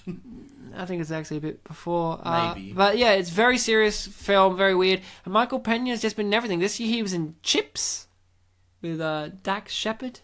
Oh my goodness! I on my drive home from work, that poster was like near the train station. Yeah. But I'm like, what's that? Well, I Chips never was a cared. TV show back in the 70s about motorcycle police. Oh. So they've made that into a movie because 21 Jump Street happened. And now this year we also had Baywatch. So So in Ant-Man, was he the part of the comic relief? he was his right-hand man. Yeah, he was part of the. He was the right-hand man. He had the best comedic scenes. Yes, he did. In which, let me tell you the scenes, he just says something and then the editing does the work. I remember I His hated... delivery of the lines is pretty good. Yeah, but it's the editing that tells the joke. Well, yeah. But that's good storytelling from a visual standpoint. I remember I hated the comic relief in Ant-Man. Did you really? Michael Pena. There was like a few like friends of his. Oh yeah, there was a few that were a bit dud, but yeah, he was the main I one. remember He was a big his one main was guy. the back away scene. Yeah, I hated that. back away. Just back away. Yeah, just back away. Like they were gonna drive into But like. I like cops. how Michael Pena goes full acting into this. Like, this is Oh, he's got a great lisp. same. The lisp really sells his character because when he's doing malicious things, it's kind of funny because he sounds so like innocent. He's all like, "Hey man, I didn't mean to hurt you." Like I can't do his lisp. No, you can't. Can you? I'm not going to. Well, he had that whole- I don't know. He had that whole thing going on. He had that, Oh, don't do that. and he had that. Don't look me in the eyes and talk like that. And he had that line where Hey, it's me, Mike where, Tyson. where Seth Rogen made him his like right hand man, and he was really emotional about it. He was saying I've always wanted this, but I didn't ask for it because I thought it would hurt our relationship. Intrude upon our friendship. Hey, it's me, Mike Tyson. Oh, don't. Can I eat some ears? Bartek, Yes. are you interrupted as much on any other episode as when I'm on? Sam Noonan the most. I'm so okay, at least I'm not the top. I apologise. It's okay. You're the You've bottom. apologized. That makes you the best. You're a power bottom. Hear that, everyone else? Stop saying things about me. I'm saying them to you. If I was thinking about you, I'd say Grace is the power bottom. See how it's different. The power bottom. There's only one. Well, you can't It's me. have more than one power bottom because power is the key word there. You can have more than one bottom, but There's only one power. This town ain't big enough for two. Look, power It's Always bottoms. Sunny in Philadelphia already covered power bottoms and tops and all this in a great conversation with Danny DeVito, so get up to So date. no one else can. No, but really, they covered it. It's done. Like, I believe you. in that episode, they were also trying to determine is Danny DeVito a bear or a twink? I don't. And the answer is no one knows. I don't think he's not a twink. But he's not a bear. Yeah, but it's not just twink and bear. But they were discussing which one he has to be. And he's like, maybe he's somewhere in between. Maybe he's a twink bear. no, he would be like some sort of bear. He's like, He's 4'11". I know, but he's not a twink. Because like twinks don't have to be like short. I know. They have to be shorter. That I'm revealing too much about. Big my and knowledge. hairy, isn't it? Do bears To have be a bear. No, bears. But yeah, he's not like- hairy. Yeah, but Or big. It's more big as in overweight rather than tall. I was Like, about- I he's was not about to even ask that They are over. tall. He's not even that overweight. Well, yeah, but like Danny DeVito. I mean, he's got dwarfism. Ryan, you described me as a bear once. also, Yeah, you're hairy. Danny DeVito is married and I assume Was not married. gay. Did they break up? Well, Rhea Perlman and Danny DeVito did break up, and now they're back together, but they're not married. They realized that marriage was too much of a burden on their relationship, so that's kind of neat. Okay, cool. But so technically not married. Okay. Well, in which case he is in what I assume is a heterosexual relationship and therefore not gay. And I would assume cannot be a bear because he's not gay. I don't know. But about what happens Danny if DeVito's gay sexuality, to be people honest. have a thing for Danny DeVito and they need to put him in a category? Well, then that's alright, but But what would you put him in?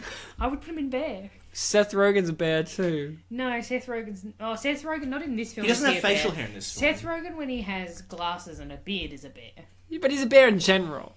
When he's hairy, he's a bear. I think. But you in have this, to be- no, isn't his attitude in this film a bear? Aggressive, powerful. Bears don't have to be aggressive. I know, but I'm just broadening the scope of possibilities because Well, Ryan, you think you gotta consider he likes guns. And doesn't he look like a bear in this scene? Good God, no. Like a What about little him? Is he a animal. twink? The The answer is yes, and you know it. He might be an otter. Is to he a branch twink? out. Yes, he's definitely a twink. Of course he is. He's textbook twink. I like how that's a textbook answer. That is a textbook. Let me get out the twink. Gaypedia. Oh, The homosexual erotica, and there we go. Twink textbook. well, he is. Am I wrong? Maybe. Is David Spade a twink? I think David Spade's too old to be a twink. Do you have to be a certain age to be a I twink? think you have to be young to be a Did twink. you hear this, Bartek? There's an age limit to twinks, but is there one for bears? Wait, I like how you went David Spade's too old, but There's Danny DeVito, No. age limit doesn't No, matter. there's a minimum age for bears. You can be as old as you like, but you can't be like a young. Well, I suppose you could. They call be a them young cubs. bear, but they're called cubs. Yeah, Danny DeVito's such Yeah. a cub. he's not a cub because he's not young. He's timeless. I'll agree with you on that. Guys, look, I played Paper Mario and I don't think Twink had a sexuality there, so just, maybe stop making assumptions about Twink. He's just a little star, okay? He wants to be friends with Princess Peach. It doesn't mean he's not a twink. I mean, stars are Doesn't pretty mean he gay, is. according to David Bowie. Actually, his song stars a heterosexual love story, so that's kind of weird. I don't know anything. Like I don't know About enough David about David Bowie to like. he was define bisexual. you. I know that. Kind of. Kind of. He said it in a couple interviews, didn't he? Yeah. Problematic, kind of bisexual in the terms that he later admitted he used it kind of as a publicity stunt when he first said it, but then was kind of later on like, but I am. But am I? Because David Bowie was mysterious as fuck. Okay. All right then. So, mystery. Like I said, I've not delved into. You should delve into the bow. I don't think I'd want to. I don't want to delve into the bow if it's all right with you. The music or the man? Either. Ryan, he's dead, so... His music's pretty all right, but like It's stellar. it's not really my thing. He had a song called Starman. What were you talking about stars before, Ryan? They're pretty gay? Yeah, well, Starman isn't about being gay necessarily. You could make it that. You can make anything you want. Sounds you like want. you'll make it that, Ryan, based on what you said before. Well, no, I counted myself on that because he has a song called Star, but it's a very heterosexual song to his wife at the time, Angela Bowie, who has a song named after her by the Rolling Well, that's Stones. probably called because star Angie. doesn't have a gendered term in it. Oh, yeah. This is the greatest Sorry, scene in the Bartek, movie. Stars are gay now. Did you know that this is the greatest scene in the movie? Did you know that star in Polish is gwiazda? Gwiazda? Gwiazda. What? Hatchback? Like, it sounds like a car. Say it like blah blah blah hatchback. Go on. What? Say star in Polish with the word hatchback at the end. Gwiazda hatchback? See, it sounds like a car! like, coming in 2018 for the whole family. Hatchback. Fiesta? Fiesta? This is a fiesta. Fiasco? Do you mean? No. Maybe? Not at all. Now that I think of it, that's an interesting word. You got like a G, you immediately transition to a V. Gwiazda. Oh, Gwiazda. I didn't realise it was a G. Gwiazda. And I do like G's. And V's. But in Not Polish, so it's a much. W. It's in Polish. Oh, okay. Because Polish doesn't have a V. Yeah, really? well, The Polish W's people make a pronounce... V sound and the J makes a Isn't W it like with a sound. lot of Eastern Europeans, they pronounce V's as W's, W's as V's in England when they have to speak English? Yeah. So my Ukrainian granddad had a fun time pronouncing Volkswagen. It was V literally sound- like Volkswagen. Basically, the V sound is made by a W, the W sound's made by a J, and the J sound's made by a DZ. There you go. There's the English. There's not the English language for you. Yeah. And That's, just the here language he is of the other name of our You know what I love? He beats them with the torch, and the torch still works. But he's He beating knows them how with to the use right his end. tool. He's beating them with the right end. Again, he's far too competent. Yeah, but they do outdo him in the police manner, there's which is like numbers. 8 of them. Yeah, exactly. But also, it's not even just numbers. It's more that you have to pile on top.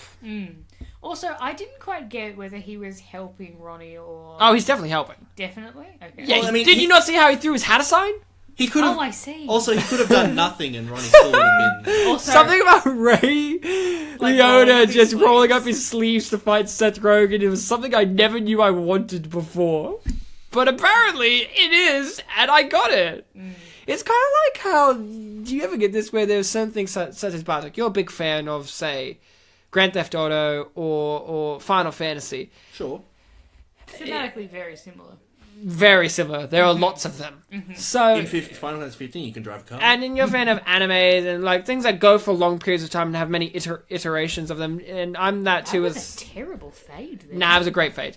Do you ever get bewildered when there's something that happens in there that is new and you're like, I never knew I needed that. Like, I never knew that should have been a thing in that before until like I can see understand the feeling, yeah. it. Do you have you had that with any of those kind of things? Probably, but off the top of my head, I can't say. I can say Oh, it. maybe this is a bit different. I didn't play a Saints Row game until last year. Yeah. And there were many things in that game, more in the open world sandbox genre in total, where things that they did in that, I'm like, oh my god, this is really like user friendly for if you want to do like something cathartic. Ah, yes. See, I have that moment in the new Star Trek series. They said "fuck," and I'm like, I Right? never knew I didn't want to hear my crew members swear before in Star Trek until I hear it, and I don't want it. I really liked it when Stabbat said that. That's right. It is fucking cool. Yeah, but like, it's that thing of I'm like, huh, I never knew that. Like, it's like when you hear someone swear. You're like, In "Oh, I that, don't like I that." know it's like I never noticed that they don't swear because it always seemed like, well, the universe they set up, right? And then he swore, and then they swear, and I'm like, oh, I don't want this at all. Like, it was good in context, but I'm like, oh, I don't want this at all. So you're talking more about a sudden thing where it could have happened rather than a sudden shift where like, oh, the first thing was family friendly, now they're swearing. Yeah, no, this. So more the former than the latter. I mean, the iconic thing is people remember "Damn It, Jim," but that didn't happen in the TV show. That only happened in the movies. I used to get in high school all the time when I would swear around people, they'd be like, Grace, didn't know you swore. And I, like, in high school and now swear a lot. Yeah, So every time I was like, well, it might be because you don't talk to me. yeah. When I did not get that. People just didn't care that I swore. My parents, for one, didn't You're care. just a vice captain of a school, right? Fuck you! Happy Anzac Day, motherfuckers! My mum didn't care past, like, a certain age. I can't remember whether my dad Yeah, probably cared. Ryan, did you have to give Anzac Day speeches? I had to give one Anzac Day speech because there was only one Anzac Day that I was vice captain for because you had to get to be vice captain like in a year. I thought it was because possibly you said Happy Anzac Day, motherfucker. They didn't let you do it a year after. No, fun fact, this is very true. This is 100% true. You're going to hear this. People think I'm very, very funny. And here's the thing. Interesting. I make jokes like I have in this podcast, but here's a genuine thing. I mean this. This happens to me now in life, and this happened to me back in school. I would just say something serious or do something serious, and people will still burst out with laughter anyway, even though I haven't done anything. So it's like the easiest laugh, and this is genuine. When I got inducted for vice captain, they did this stupid thing, and this was rehearsed, and I hated it, which was we were all sitting on these chairs in 3 rows. For some reason, even though there was 8 people. Yeah. Oh. 3 rows, and they were like, when they announce your name, stand up. We did a similar thing. And just stand up, and then sit down when they announce the other person's name. Not just stay standing, sit back down. So it was really So awkward. everyone had to do it. Everyone had to do it. It wasn't like, oh, I'm going to stand up. No. Everyone who was getting nominated, was Yeah, nominated, I blah, get blah, it, yeah, and methodical. I did it, and everyone started laughing, and all I did was stand up. I didn't do anything. I didn't do anything snarky. I just was like, stand up. And then this is true. The year advisor was on the microphone, and he snapped his head around and death stared me and just yelled out, "What did you do?" And I'm like, I did nothing. And then people are laughing even more. By any chance... Did you not pull a face or something? No, I genuinely didn't do anything. Right, People by just any knew me as chance- the funny guy, so anything I did, They're like, and "Oh, that's here he still comes." that's still applicable now. Like anything I do, people just like, ha ha ha ha. By any chance, Ryan, when he said it, did he say like Vice Captain Ryan Sliwinski, or did he just? No, say he the just name? said no, he didn't say vice captain. He said and for vice captain, Mr. Ryan Sliwinski, and then I just stood up, and it wasn't that anything he did. It was just me standing up. So You and didn't then fuck up your name or anything? no, he knew how to pronounce it. So it couldn't have been something like Ryan's the Vice And Captain. then another time was the Anzac Day, thing, I had to come up and read an excerpt from a poem. And it was just me coming up to the microphone and grabbing the papers out of my blazer pocket, and that got laughter. And I'm like, oh, this is not the right context for the laughter to be happening, lest we keep laughing. I mean, yet again, my campaign was joke-based. Like when I gave a speech, I said, this was funny. We had to run for captain. I'll be the judge of that. This is a captain thing. They said, you know, if you've done anything outside of the school, that's great. So if you do soccer, mention that in your speech. If you do charity things, if you donate blood, mention it. It's very important. And I'm like, okay. And everyone was mentioning that they donate blood. Like I was like, fuck off. Are you allowed to donate blood under the age of 18?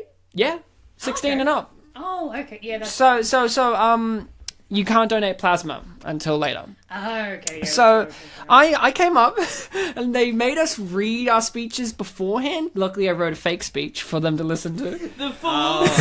This is my fake speech. And I did this when I came up. I was giving my speech, haha, funny, whatever. And then pretty much every speech went like this: blah blah blah blah blah blah blah. Run for me, blah blah blah. Run for me. Run from me. And they would end their speech like this. And I have also donated blood, so there's that. And like every speech would after the fact.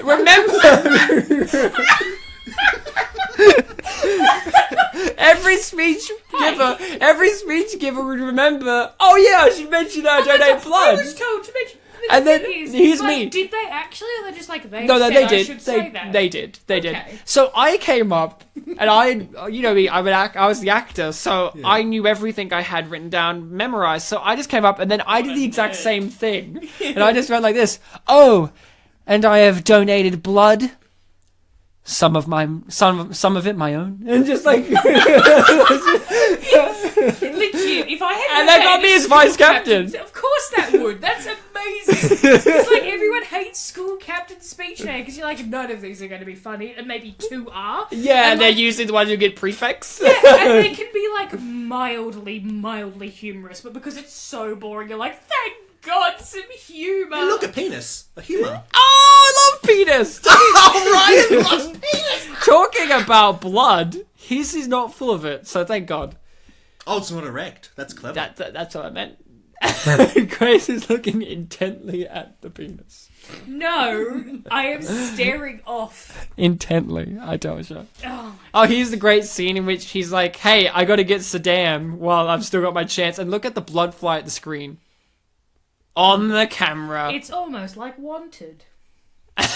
You mean where Angelina Jolie shoots herself by curving a bullet? No, I meant when James McAvoy hits Chris Pratt in the face with a keyboard. Is Chris Pratt in that? Yeah, and the keys fly out and say, fuck you. Oh, yeah. We've talked about this recently with someone where they're like... I talked about this recently because I was saying my favourite Angelina Jolie schlock movies are the... are the Tomb Raider ones. And they're like, excuse me, Wanted? Did you not see that keyboard scene where it spelled out fuck? I'm like, clearly someone did not hear Daniel Craig's American accent in the Tomb Raider movie. Yeah, he does. Yeah, he's her romantic interest in the first Tomb Raider movie. Also, Rimmer from Red Dwarf is in the Tomb Raider movies as her butler. Okay, I kind of like that. I've not seen the Tomb Raider movies. There's a bit in the Tomb Raider... My favourite bit in the Tomb Raider movies, Bartek, this is genuine if you haven't seen it, is Lara Croft is casually hanging out in her very large mansion on wires, just doing pirouettes and stuff, and then a fight scene breaks out. Casually on wires. She's training or something. No, she's just doing spins. She's not even doing anything. She's having a blast. And then she's like, well, I bought this and it shock cost me so alert, much. shock alert, a fight scene happens. I mean, who would have guessed? Oh, he shot him. Yeah. I thought he killed him. I was like, how didn't he kill him? He shot him at almost point blank range. In the heart. In the chest, definitely. Yeah. Well, they shot the right part of the chest. No, left. Because the blood's pouring from the left side. I could have sworn don't count on that, because the consistency in this film wouldn't be up to par. I could have sworn in the shot where he shot him. Well, we see his bullet hole injury when they lift him up with a sec, hopefully. Who's right? Is it Bartek and I, or is it Ryan? I have a feeling it's Ryan, and I'm going to be annoyed. It's clearly a heart shot. Oh, wait, the bullet hole on the back is on the right-hand side of the jacket hole. Could this be Which terrible means that continuity? Grace was wrong about Ryan being right, which makes Wait, hold Ryan on. right. Hold on. I could be right because his jacket was moving when he shot him, so... The detective work we're doing is not worth it. It's almost as good as Seth Rogen's character's detective work. How have five people not on their phones calling an ambulance? Because he said he's covering it. Yeah, and I would trust a man who just shot someone. But they trust him. Well, they're about to clap for him, so, you know. Yeah! We didn't see his bullet. Oh, wait. He almost... Show me your bullet hole, buddy. Oh, there's a clapping. There it is. I really thought the pervert was going to be someone. Like, we knew? I wasn't I surprised. think that's what made this movie unappreciated. Is the fact that it wasn't someone They we... didn't... Hold on, here's the scene. This narrative. Okay, so it's on his... Yeah, it's on his right-hand side. Yeah, a bit above. You're right, you're right. You guys were right. Hell For some reason, yeah. I really thought it was on the left-hand side. No, I remember seeing the point of impact when he shoots him. And I guess, It yeah. was that exact spot. It was like above the breast. Why is Ray Liotta the first person to be like, get a paramedic? And also, I feel like a paramedic, like, you go ambulance, do you not? What do you mean? This is probably revealing what very little knowledge I have. think- Wait, I'm trying to Paramedics drive the understand... ambulance. I'm trying to understand what you're asking me. Are there paramedics in ambulances, or are paramedics a different thing? I thought No, they're an I ambulance. thought they drive They're an it, and ambulance? they're the people that. I thought there was like a step above paramedic. Not That's- I'm aware of. Okay, now I'm feeling ignorant. I don't know. No, this is probably. I should me ask my just friend that was making up- training to be a paramedic. Because I thought ambos and paramedics were different things. They might be, actually. I always thought that paramedics were all the people that are in the ambulance. Yeah, isn't ambos just a term for paramedics? I mean, probably. I don't know. This is an Australian slang for them as well, ambos. So This is also something that I've been afraid to ask because I'm like, this is probably going to. all of our ambo listeners out there, Yeah. could you And it's hit us neither- up at and it's neither hashtag a yes or ambo? And it's neither a yes or a no. You're right or you're wrong. It's probably. It's one of these ones where it's like if you Google it, you may not have an answer straight away because it's also like Australian not gonna slang Google does not help us. Like here's Australian slang term for vagina, which is mutt. How do you? Never heard that in my life. You've never Right. heard mutt? I've Oh, never it's a heard big it. country I've heard phrase. pussy. So it's mutt, right? The mutt. It's you probably haven't heard of it because it's used a lot by the Aboriginal community. okay. So mutt, right? How do you Okay. spell that? I assume. Exactly. Is It's it kind of not hard. MOOT? That's moot. moot, but mutt sounds like a People- put. People can pronounce OO as oo, I was like thinking like MU with like an accent on top T. See, there's no answer. I've asked around, and no one's like, I don't know how to spell that. Have you not Googled?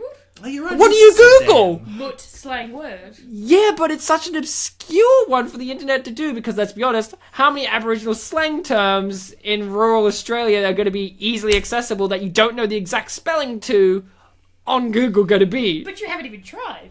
I have. You buried the lead there, right? Because one of my friends, Zaki, I asked him, like, oh man, do you remember, does anyone use the phrase mutt? Because I knew people down here didn't know it, but he lives in the place called Newcastle. He's like, oh, Ryan, this is my favourite quote of 2013, by the way. I wrote it down, best quote of 2013. He goes, oh, Ryan, mutt's coming back hard in Newcastle. All the words, mutt coming back hard. All of them are great. Is in there as well, but it's not as great as coming back real. The back was pretty good. You know, no, back's great because it's a part of the body. And coming, Can't Well, fault this you there. person's got gooch. and that one's Quotes. Bud.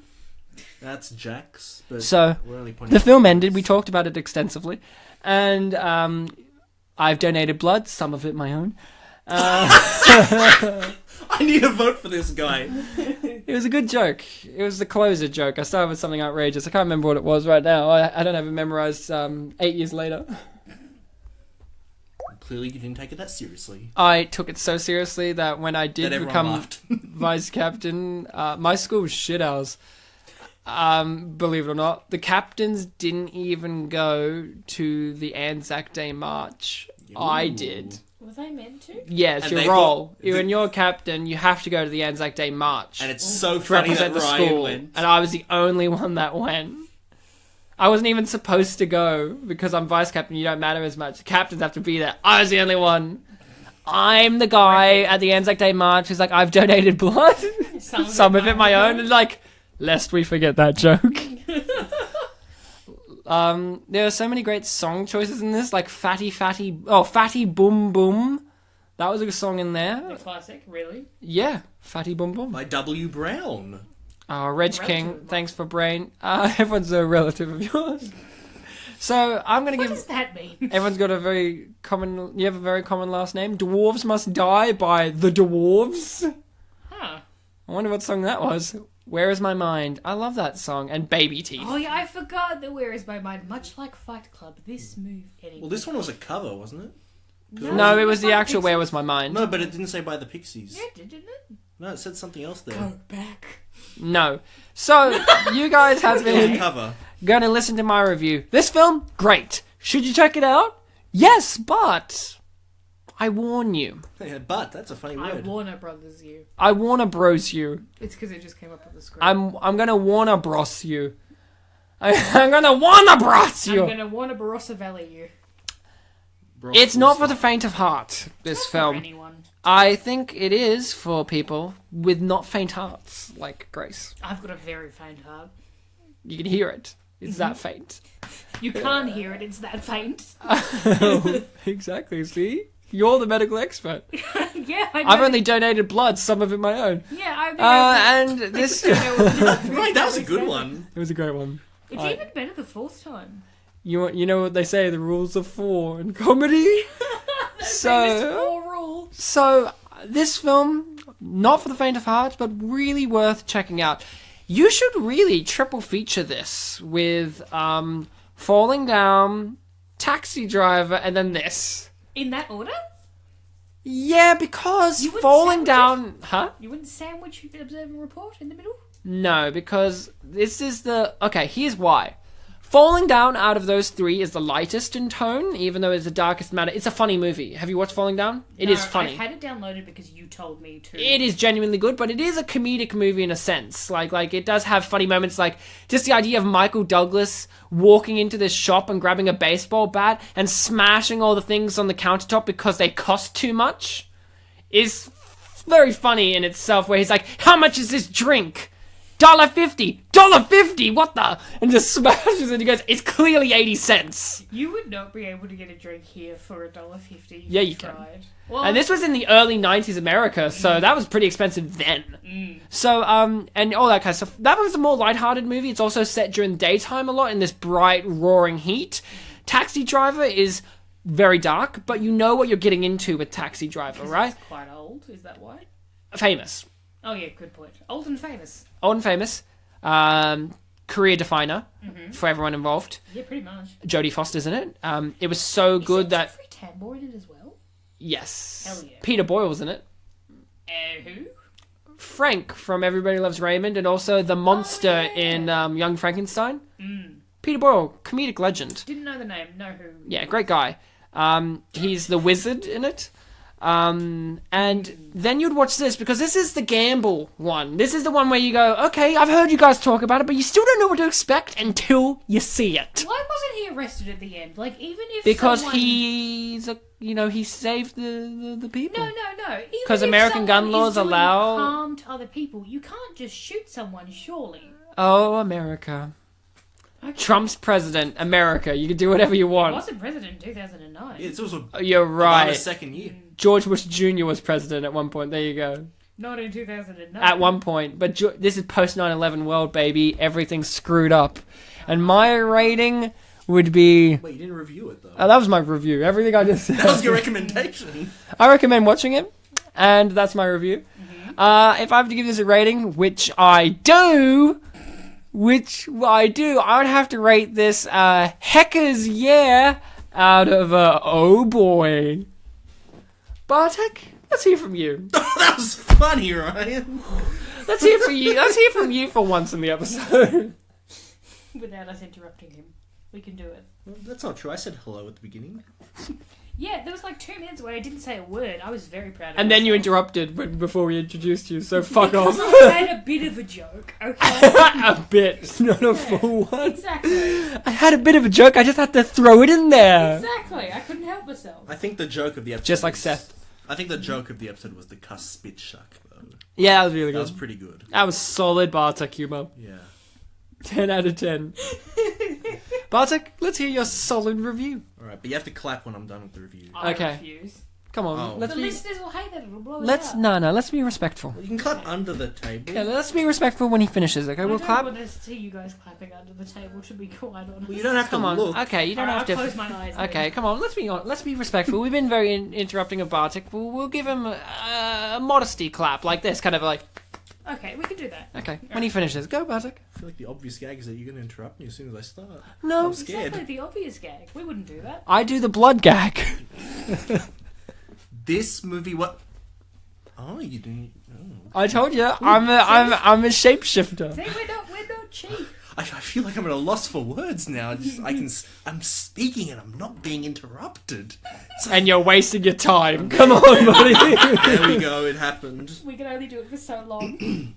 No, I'm going to get serious now. Okay, serious time. No, please. Put on our serious faces.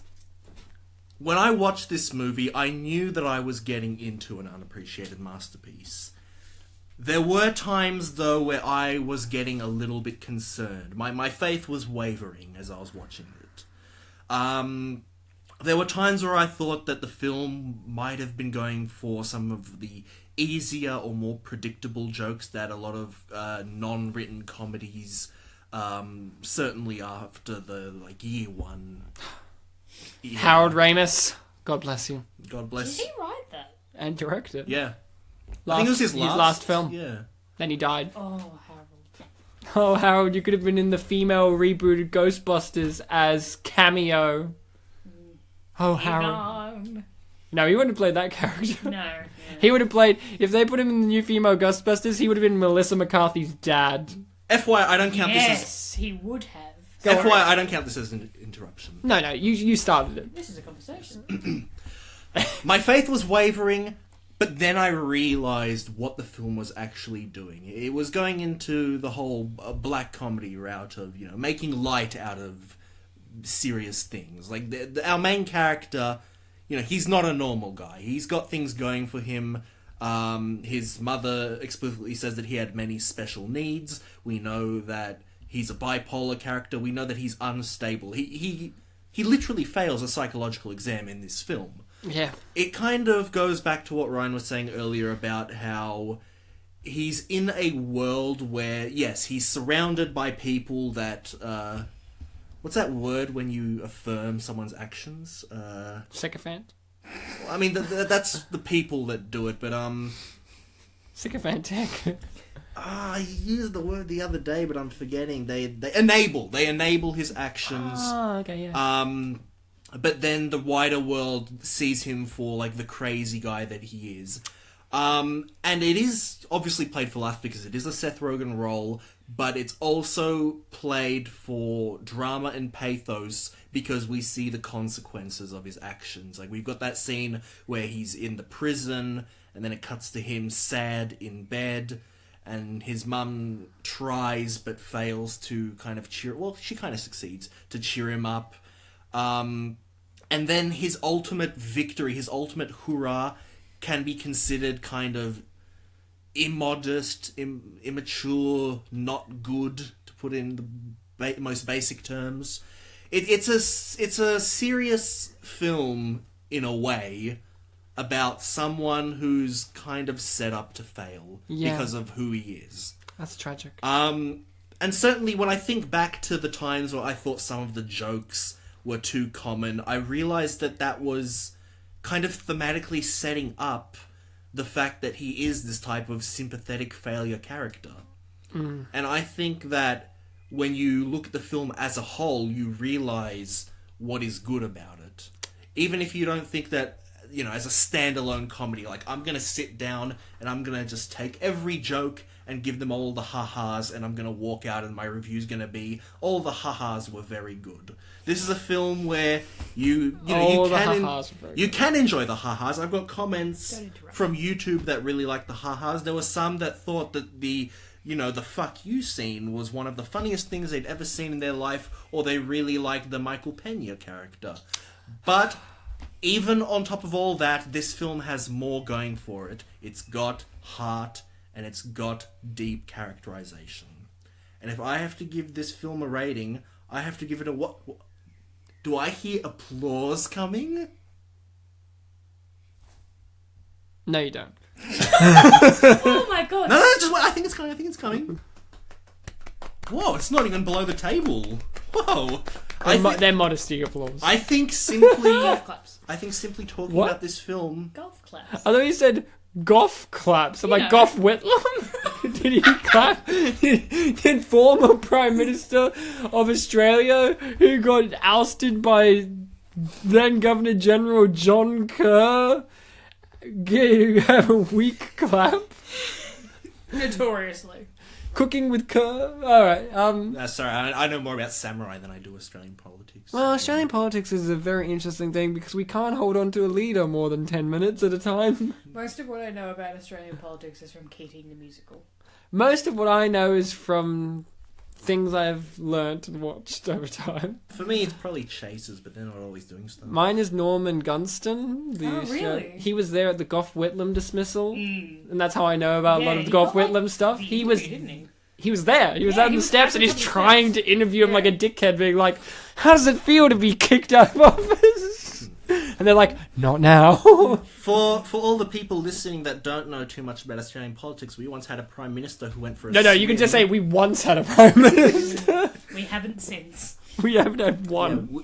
we had one in particular that went for a swim and then disappeared. And we were so jovial about it that we named a swimming centre after him. A couple of months ago, I was listening to a podcast where a married couple talks about like history, things that interest them, and they received like fan mail talking about how there was this one guy in Australia who went for a swim and they never found him, and then only at the very end did they mention he was prime minister, like offhand, like I'm so. Did they mention that they think that he swam into a Russian or Chinese submarine to give them secret information? Because that's the big conspiracy theory No, about I've Harold Holt. never heard that actually. You cannot get into a submarine while it's submerged, correct?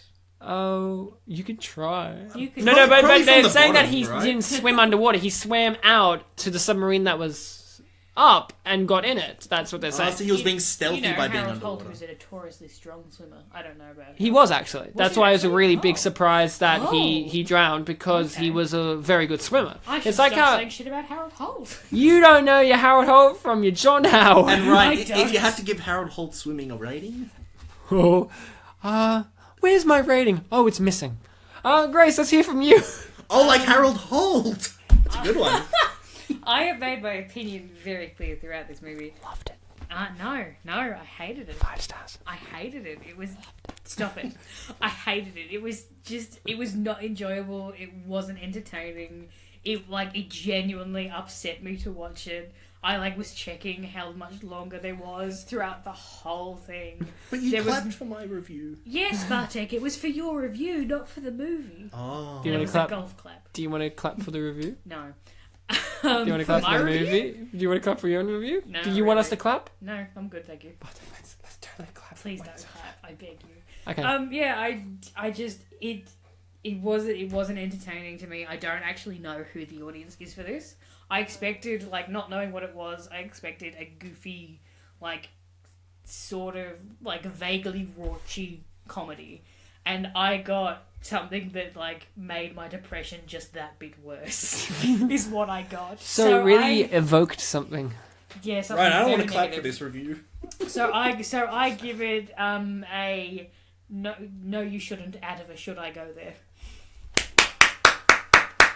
Blowing it out so much. It's okay. It was worth it. Okay. Bartek, what did YouTube have to say?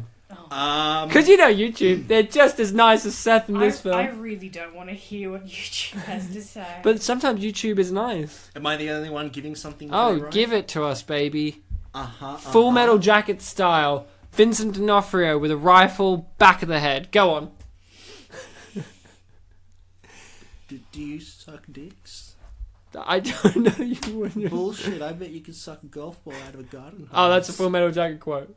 Oh, okay. Full Metal Jacket was a Stanley Kubrick film about I know Vietnam what Full War. Metal Jacket Guys, is. I thought I did a really good Ali Ermi impression. and I you love guys- Ali Ermi. He's such a good actor. Legitimately, I think he's a marvel of what an actor can be. But the first comment from YouTube, Ryan, is... He's really good. Never seen this movie before. Also never knew it was Seth Rogen because he doesn't have curly hair, glasses, or a beard. And it looks like a Paul Blart ripoff, but it came out before it. Oh my god. And then the second comment, and, you know, this one, it's more about the looks of the character, guys, because he's saying... they're saying... It could be a pet. Could be a cow. Okay. He's not unattractive in a uniform. Oh, true. Hashtag truth. Hashtag confirmed. Yeah. Well, he did get a girl at the end. Oh, there you go. He got the born again virgin. That he said, I promise that I'll make her break her promise. He did say that, yes. That was an exact quote. Yeah. Class act. They're gonna hate this episode. You have blown out the mic so much. I'm the John Lovitz of this episode. Now people can't yell at me for my laugh blowing it out. Your laugh kills everyone who listens to this. I'm so sorry. You know why? Because your laugh goes through one earbud to the other for people who listen on headphones, and they die. I have deliberately laughed off to the side. I've noticed to save people. Save yourself, Bartek. I'm so what does sorry. YouTube have to offer us from the den of iniquity? I don't need to be saved, Ryan, because I've seen Observe and Report. But the next comment is, are we at the point where Seth Rogen appears on screen and spontaneous laughter is... this is really related to you, now that I think of it. Give it to me. And spontaneous laughter is supposed to ripple throughout the audience, obviously not concerned with overexposure. LOL for you! Get it because they're lolling for me. Wow, LOL stands for laugh out loud. Man. What? It does? No. Oh, okay. It's a type of cancer. Could be lots of laughs, we don't know. Why do you do this? Why don't you? Because you're weak, I know. Yeah, you got a true. very faint heart. Go on. The next... I've got a very funny heart. Faint. Oh yeah, I've got a very faint heart. And a funny heart. I heard funny heart. Just to look at it, oh god. The next It's doing comment... the tango of death. The next comment... Maybe I should put it back in the chest then. The next comment Stop noticed talking. something that we never brought up. Probably for good reason. This movie was like a funny version of Taxi Driver. Aha! I never noted that down before. Again, these people are what it wasn't. Am I wrong? It wasn't. Funny. You're wrong. I'll give you the answer. Okay, I No. don't know why I asked because I know I'm not wrong. This was not You're funny. 100% wrong. This was not Did funny. you not see the traffic Well- code joke? Well, Traffic cone joke was the thing that was approaching a joke, and I think I said it when it came up. And I actually said it. And well, you he said did I say agree secure with the that. perimeter. I'm Okay, pretty good. sure. And then the other joke of him reading the medication. Yeah, that was alright as well. There was also the line where he said, "I'm a cook and I'm going to serve up justice." That was a pretty funny line. I know, yeah. That was heck is good. Heck is good. The next comment has responses, everyone. I love it boy. when the internet responds to the internet. It's my favourite time of the year. And just to remind everyone, Dennis was the Michael Pena character. Oh, God. Dennis has to be one of the funniest characters in all of comedy. All of it. Take that, Chevy Chase. Take that, Norman Gunston. Take Chevy that, Chase. Every Chevy Chase character there's ever been. I'm running out of That includes characters. Fletch. And Fletch 2. Fletch lives again. Fletch lives The again. first response to that comment is OMG when Ronnie reads his letter and we hear it in Dennis's voice. One of the funniest things That's ever. like a very normal convention of cinema. That time, the camera gave a medium shot. Heck is funny. Oh my god, I pissed myself at that long Well, it's better than shot. Breathless that couldn't And- figure out how to do a film. And the second He was response, experimenting. I don't like Breathless, I don't know why I'm defending it. and the second response talks about another film that Michael Pena made hilarious. Great, end of watch. IDKY, but he made Fury look like a comedy to me. Fury. That's the Is war Michael movie. Pena in Fury? I know Shia Apparently. LaBeouf and Brad Pitt are in Fury. You don't go to YouTube comments for truth, but sometimes Truth They is give the there. you read something and you're like, I don't know how you landed on this. I honestly cannot see the leaps you made to get here. Because truth is there. Truth is out there, As I've heard this. Mulder has often muttered to him, as David Duchovny has muttered in his dreams. This next comment has a response, and I included it just because I thought it was a funny bit of we're on two different pages going on. Oh, good. The comment is, sucks that this movie isn't at Walmart. It's it not sucks. at Walmart? Like this mall is at Walmart. Oh, okay. I thought you meant they didn't sell it at Walmart. I'm like, this... Hold on, really? You guys are really on the nose because the response is, really? I think I bought my copy at Walmart. Thinking emoji. We are on the same page as that.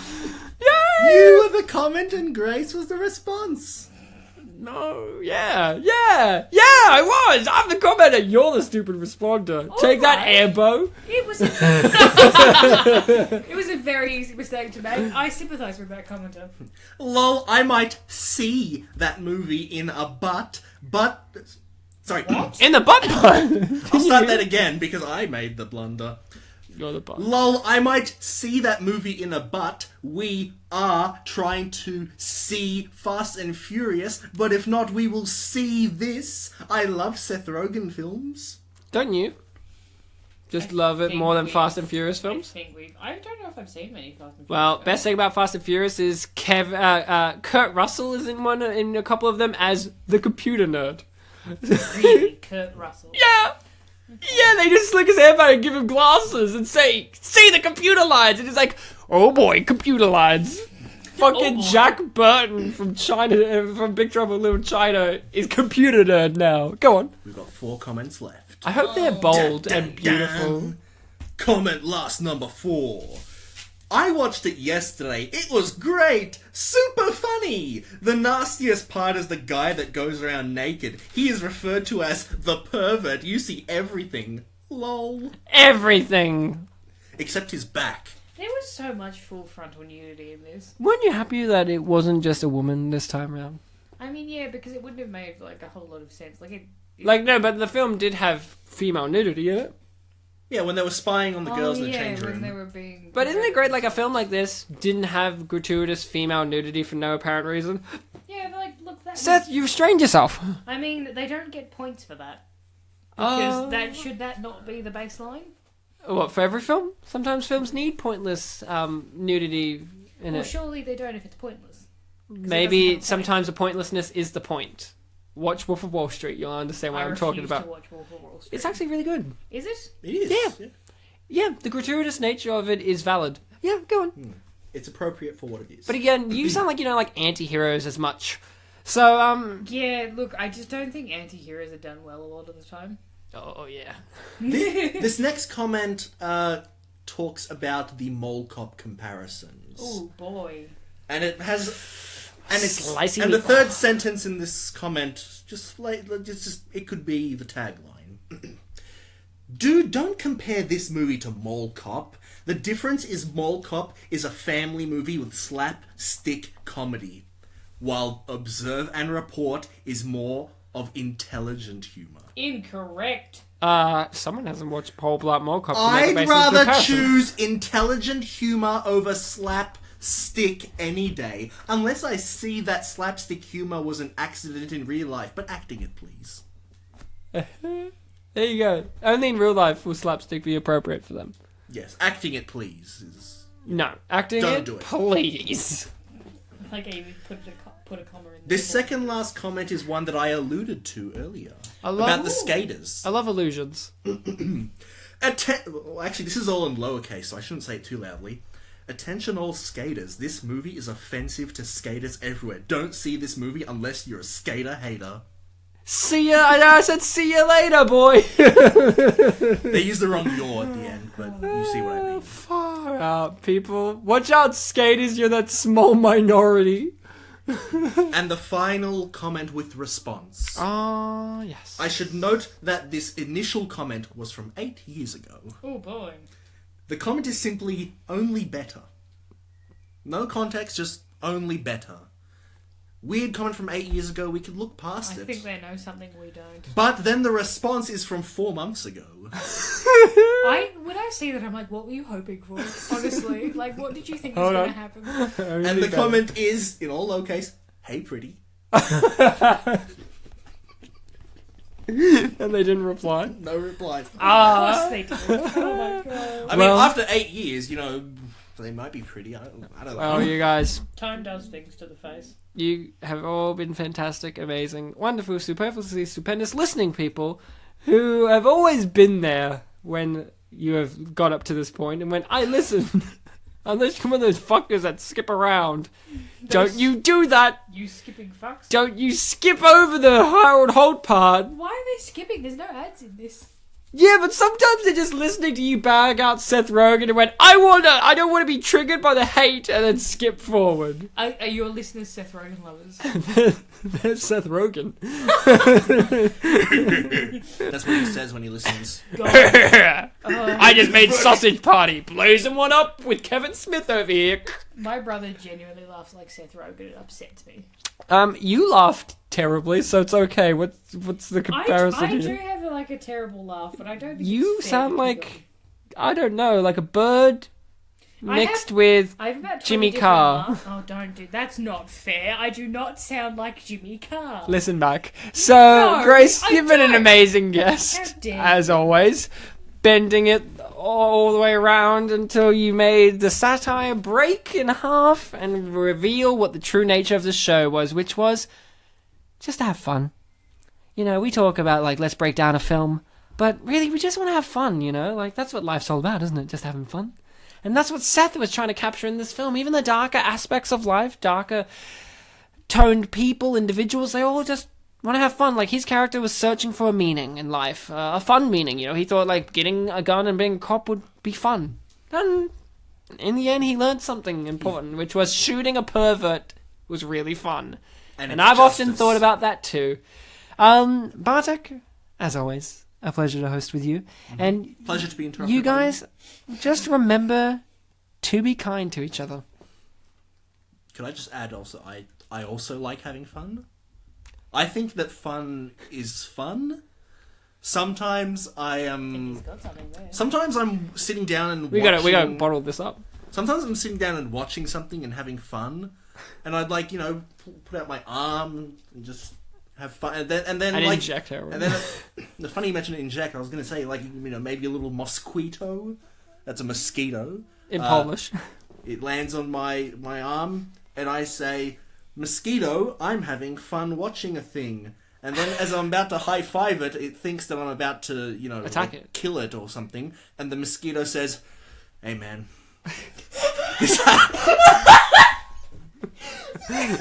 Hey, Jimmy. Same thing? That sounds nothing like Jimmy Carr. You all go listen this back. Is like,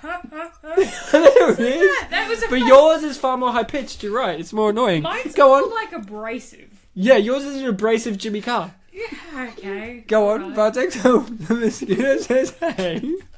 The mosquito says, "Hey, man, I know what you're doing. I've seen this my whole life. I've seen many of my brothers and sisters, enemies, bros, sisters, whatever the sister equivalent is. Sissy's different. Be slapped down, and I've seen gore cover arms. I sometimes have seen them suck out blood, and it only increases the gore. And then I tell him, I was only trying to high-five you. And the mosquito gets really red. He blushes. And then he realizes that the misunderstanding kind of was funny, and he has fun. I think that is the true essence of fun that I like feeling. Thank you for taking us on that journey, Bartek. Thank you for your initial reaction to "Hey, man," because I had a good laugh from that. I like the idea of the mosquito just like, "Hey, man."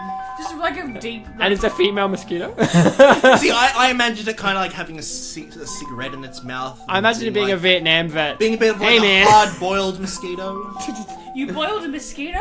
And now it's hard. No, hard-boiled is like the character type. You know, hard-boiled detective. Okay. It was a film noir reference. Film what? Noir! Well, that was the case of the mosquito shut on this episode.